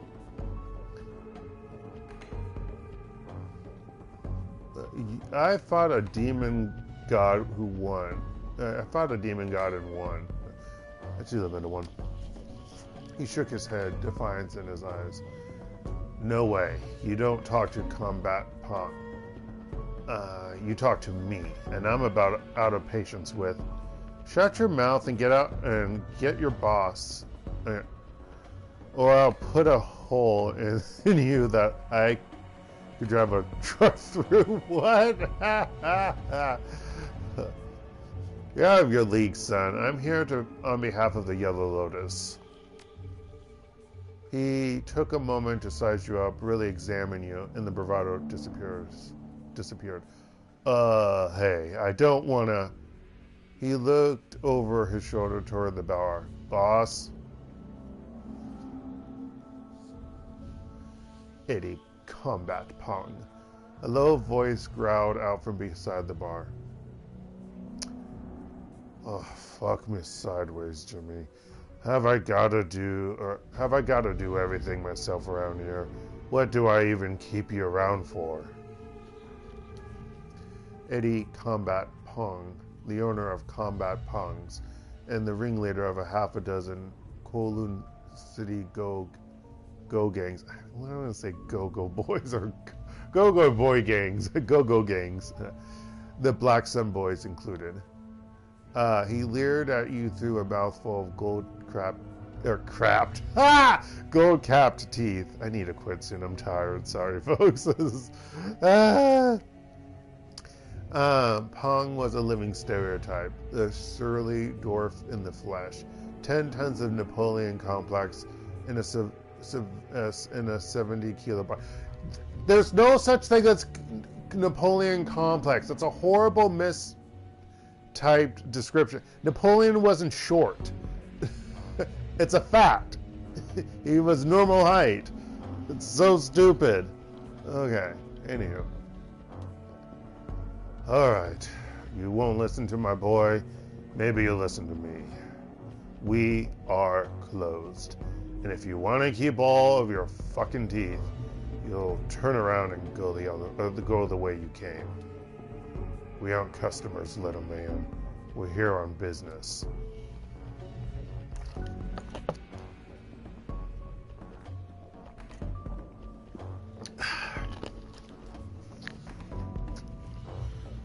I don't know why I'm so tired, honestly. But yeah, I am. He wrapped his fingers against the bar, an innocuous gesture, but it set alarm bells ringing in your head. All around you, gangers started shifting into ready positions, their smiles growing ugly, hands creeping toward holsters. Only that guy had a knife, everyone else has freaking guns? What the fudge? From somewhere in the back of the room, you hear an ominous sound, heavy footsteps, and the scrape of something metal against the floorboards. What? Pong's glittering smile widened. Yeah, and what kind of business are we talking about?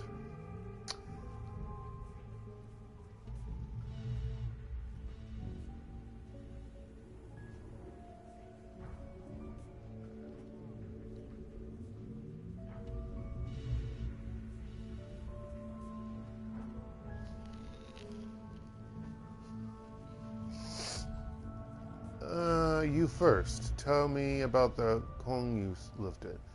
What's a man like you want with a Neolithic artifact anyway? What business is it of yours? His mouth dips into a frown. He holds the expression for a few seconds and shakes his head. You know what? I'm gonna go ahead and answer that for you. It's none of your fucking business. The rock belongs to me now. End of story.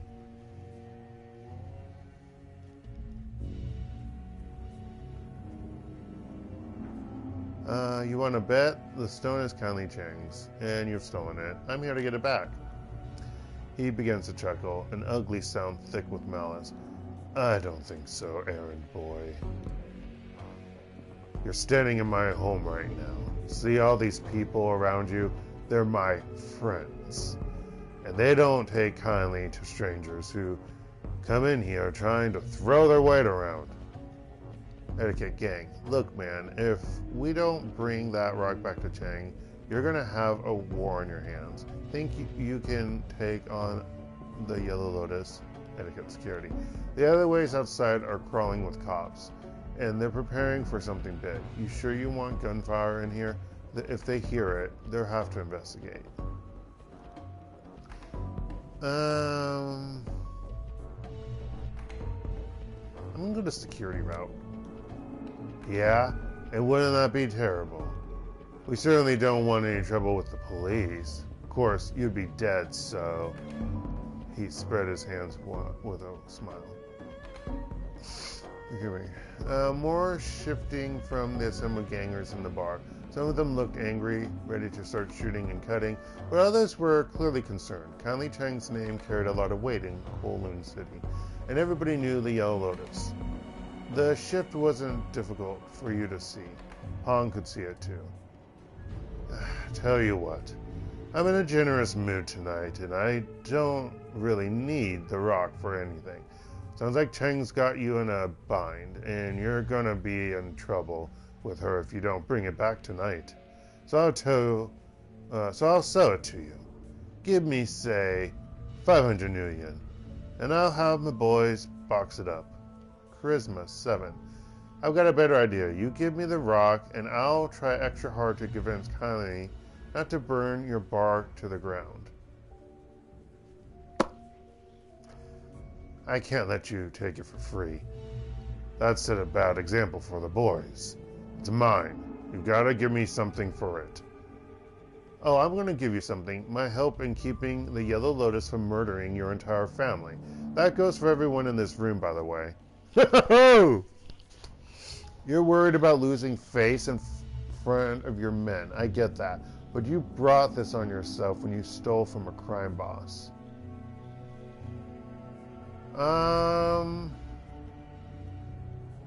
Call him out on the hypocrisy, or I'll do the first one. That one obviously makes sense, but no one likes to be called out on that. Honestly, of saving face. That's the top one. The corners of his mouth drew down into an ugly scowl. He took another moment to size you up, his eyes darting from you to each member of your team. Then he glanced back at his gangers. They were jumpy, nervous. His slab-like hands curled into fists. It's in a cubbyhole beyond the bar. Go on, take the thing, get out. More trouble than it was worth anyway. Why, thank you.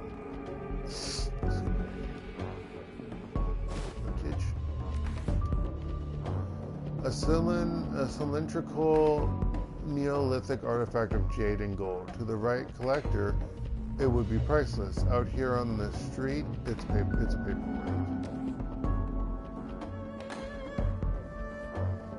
Yeah, well, we're not going to make it back to Payroll. I know that much. It's just how things go.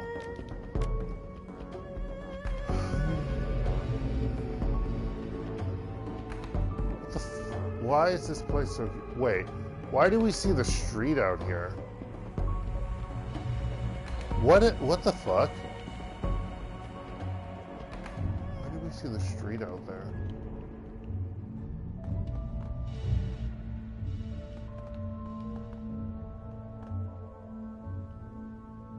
I don't understand why they show the street.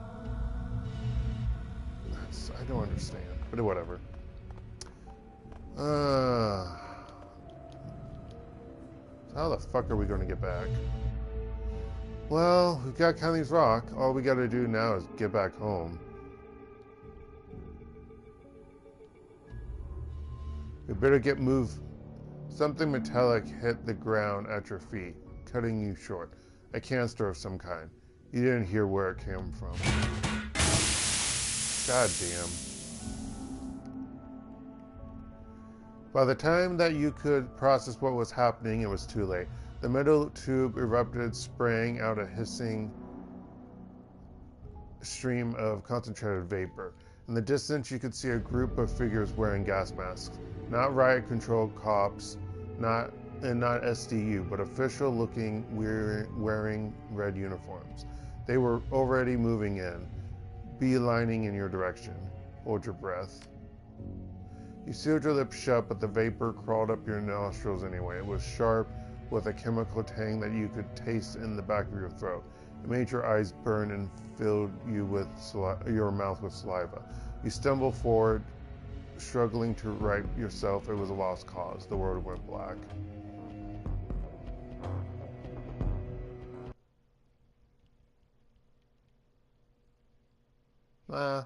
That shit. The impound lot. Your words ring metallically off the confinement room's walls. You've been talking for so long, recounting the tedious details of your run, that your voice hums in your ears after you finish speaking. The single flickering bulb above your head sways in an invisible breeze. Beyond the light's reach, your interrogator stands shrouded in shadow.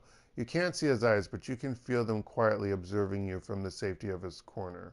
His silence opens the floodgate to your thoughts, and the questions come pouring in. Were you brought here alone? With others? Most of all, what do your captors want from you? You finish your story. There's nothing left to tell. It's his turn to talk.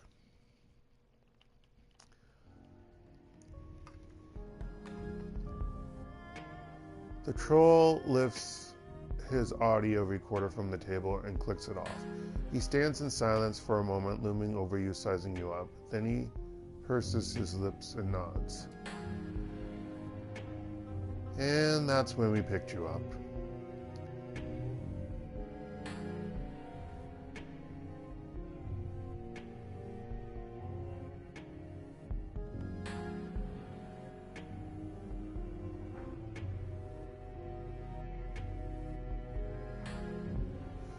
Well, the story ends with me getting knocked unconscious. What do you think? You know, as a rule, I don't like smartasses, but you make a fair point. Alright, thank you for recapping all of that for me, Mr. Tae. Your testimony was extremely helpful. I didn't have much of a choice, did I? I suppose not, but I'm gonna make it up to you. I mean, it's only fair that you learn something in return. He casts you a sidelong glance. We recovered this at the scene. Take a look and see what we saved you and your team from. He sets the PDA down on the desk, activates it with the tip of his pen, and slides it toward you. Just watch. Don't touch. You don't want your fingerprints on this thing. Watch the video feed. The feed is shaky. Whoever owned this device must have been panicked, out of breath. You can see people, swarms of people, including the locals that you spoke to on the street. All are carrying burdens of some kind of another. A laptop here, a knapsack there. Backpacks bulging with shrink-wrapped food and bottled water. None of the locals appear to be on. Oh my god, they're all dead. They're all dead. The camera wheels around and you can see a firing line of police. Yep. The man with the patchy beard is pleading with them, begging to be let through. He says that he isn't a rioter, that none of the people here are. Constable, faceless beyond his mask, says nothing.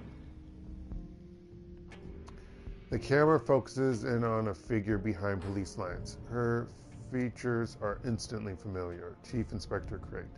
She looks straight into the camera.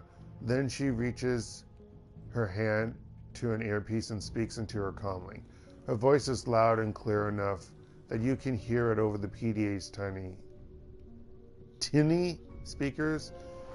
Maybe it is tinny and not tiny. All teams, you know your orders. Open fire. Put them down. Yep. It's always great when police kill people who are not the rioters. Not that I'm saying rioters should be shot. Also, they should not be killing them. But all of it is fucked up.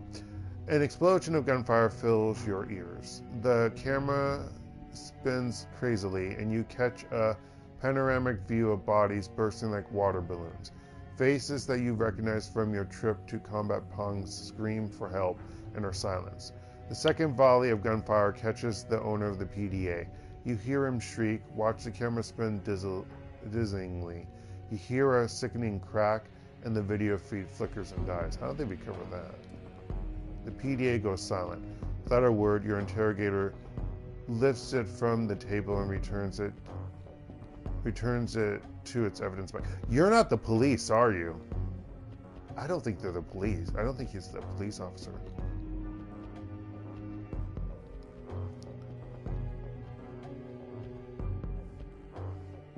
Never thought that I'd be this happy to get drugged and kidnapped. That sounds horrible. Killed everybody. They just hosed them all down.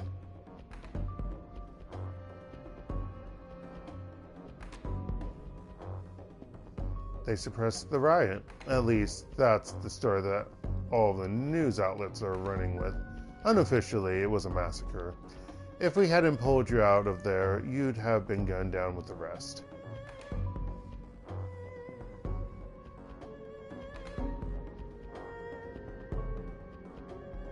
You must need me for something. If you didn't, you would have let Crate and her men take me down. Solid reasoning. Let's just say that people at the top have had their eyes on you for a while now. You'll get all the answers you need soon enough. The troll stretches, slips his pen back into his breast pocket, and flips his notepad shut. Then he taps a series of keystrokes into his PDA, and the cuffs around your wrists go slack. The lights in the room come up, and for the first time, you can see his face and the badge on his hip. HKPF standard issue. A laminated card clipped to his breast pocket states his name, Inspector David Young.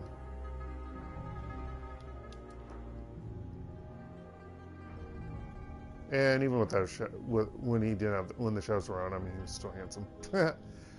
Okay, I think we're done here.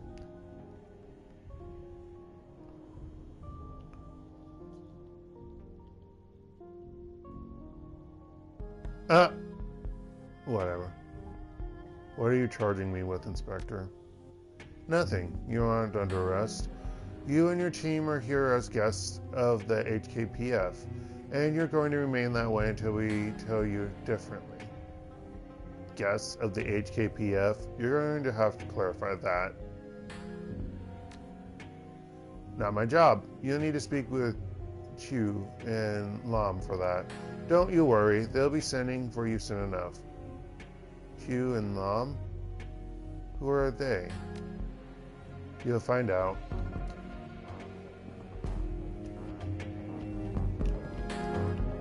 Okay. Alright. The door looks solid. You can't see any visible doorknob or latching mechanism from where you're standing. Most likely, it's barred, from the other side.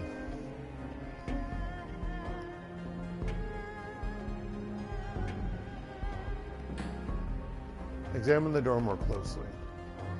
The door is made of heavy steel. It appears to be mounted to a set of tracks at the top and bottom of the door frame, designed to slide rather than to swing open. When closed, it sits flushed with the walls. Your best guess is that the room you're in was built in one piece, and that the door was later cut from it. Wait for the door to open. You calm yourself and settle back to wait for the door to open. An interminable amount of time later, you hear the sound of muffled voices, followed by a dull thunk. The scrape of metal dragged over metal fills your ears. The door pops open, but only a crack. A sliver of daylight streams through from the other side. Oh, this is like a cargo container unit. And we're going to find out what that was all about next time, folks. Actually, no, not yet.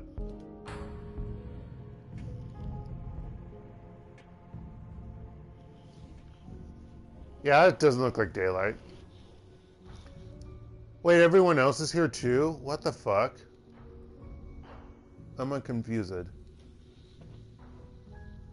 The sun stabs your eyes as you step from the interrogation room into the noonday sun, blinking against the glare. Really? It's noonday? It looks dark as fuck. The world gradually swims into focus. A familiar face greets you. Insu, you're out. Thank God. They've had you locked away in there since we got here. True story. True story. We only knew where you were because we could hear you screaming last night. She steps toward an expression of concern on her face. You okay, Seattle? They didn't hurt you too bad, did they? Not physically. In fact, they said we aren't even prisoners. I've got a hell of a headache, though. They had a mage, maybe more than one. They're actually too great. There goes my chance at a rescue. Yeah. They had a mage, maybe more than one. Probed my mind while I was unconscious. Beyond that, they just asked questions. Magical interrogation. He lets out a low whistle. Bastards are pulling out all the guns. Pulling out the big guns. He shakes his head agitatedly. The thing is, they should have been interrogating us at the same time, comparing our accounts and memories of the evening. It doesn't make any sense for them to question you for hours while we were all still sitting out here. None of this makes sense, my friend. He produces a cigarette from his breast pocket and dangles it from his lip. They allow him to smoke? Our captors are dressed like police constables, but this isn't central booking. That's a damned impound lot. And gassing you as they did is an unorthodox tactic, to say the least.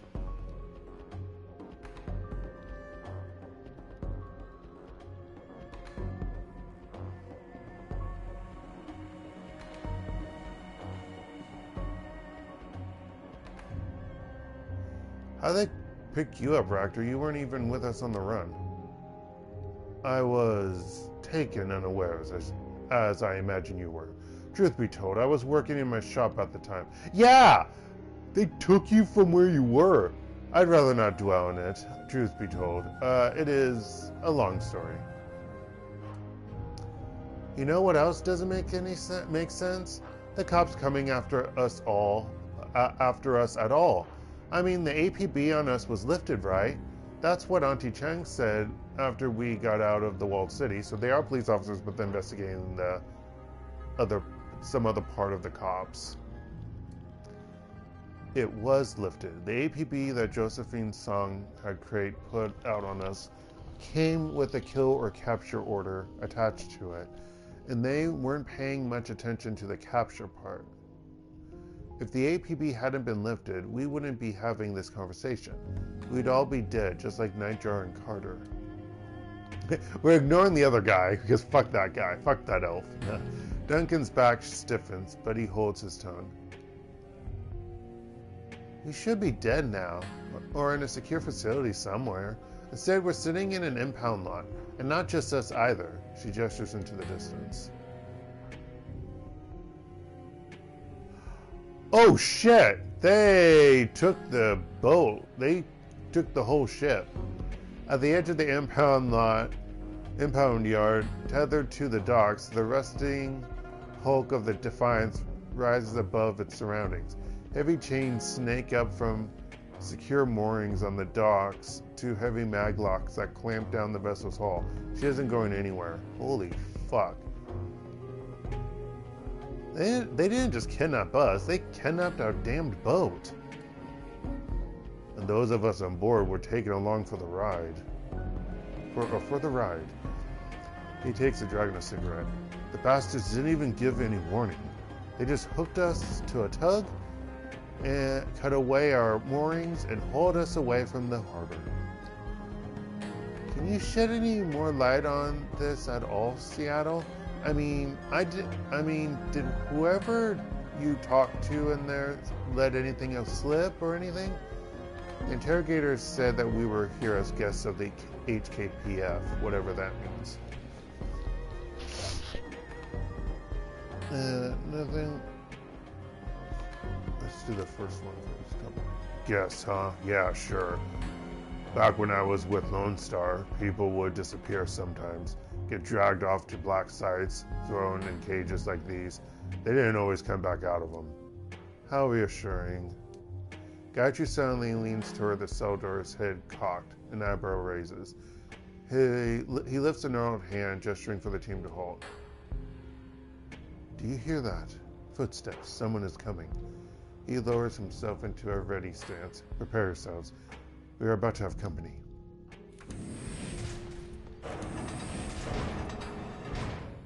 A uniformed constable wearing a sergeant's insignia passes through a set of double gates and into your holding pen. She walks with an air of quiet authority, her face an expressionless mask. A pair of wary eyes fix themselves on you. Laura, her voice is crisp and cold. Step forward, please. Step forward. She nods, raises her PDA, and begins to type in a series of commands. Thank you for your cooperation. Senior Inspectors Lam and Chu want a word with you.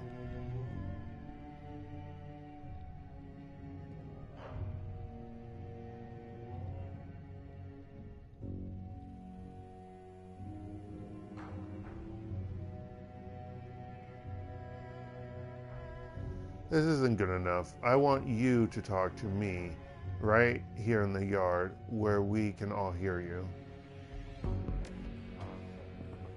I don't care what you want. I've been ordered to release you into the yard and direct you to the senior inspector's trailer. That's what I'm doing. Now. Now. Do you want to know why you and your team are here? Or would you rather stay there in that cage? Factor whispers to you. Go, my friend. Get us some answers. Once we have information, we can plan our next move.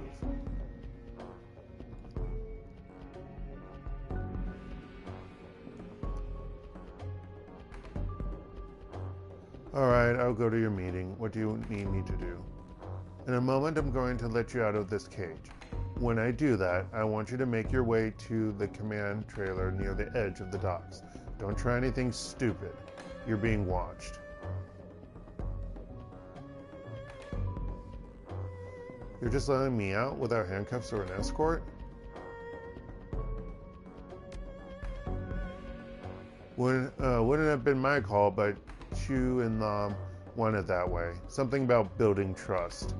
She punches a final button on her PDA, and the massive gates to the pen that holds you begin to rumble open. Go on, start walking. You don't want to leave the senior inspectors waiting. And this is where I will call it for tonight. This has been DarkElf85 on YouTube or HektontheMage's here on PSN. And this has been Shadowrun Hong Kong Extended Edition. I forgot the name of this section. Bonus story. No. Gaiden. No, I don't remember what they said it was called. But anyway. After the Yama King. Anyway, I hope you all have a good rest of the day, night, or anywhere in between. Stay safe out there, folks. Sorry, I am tired. And goodbye.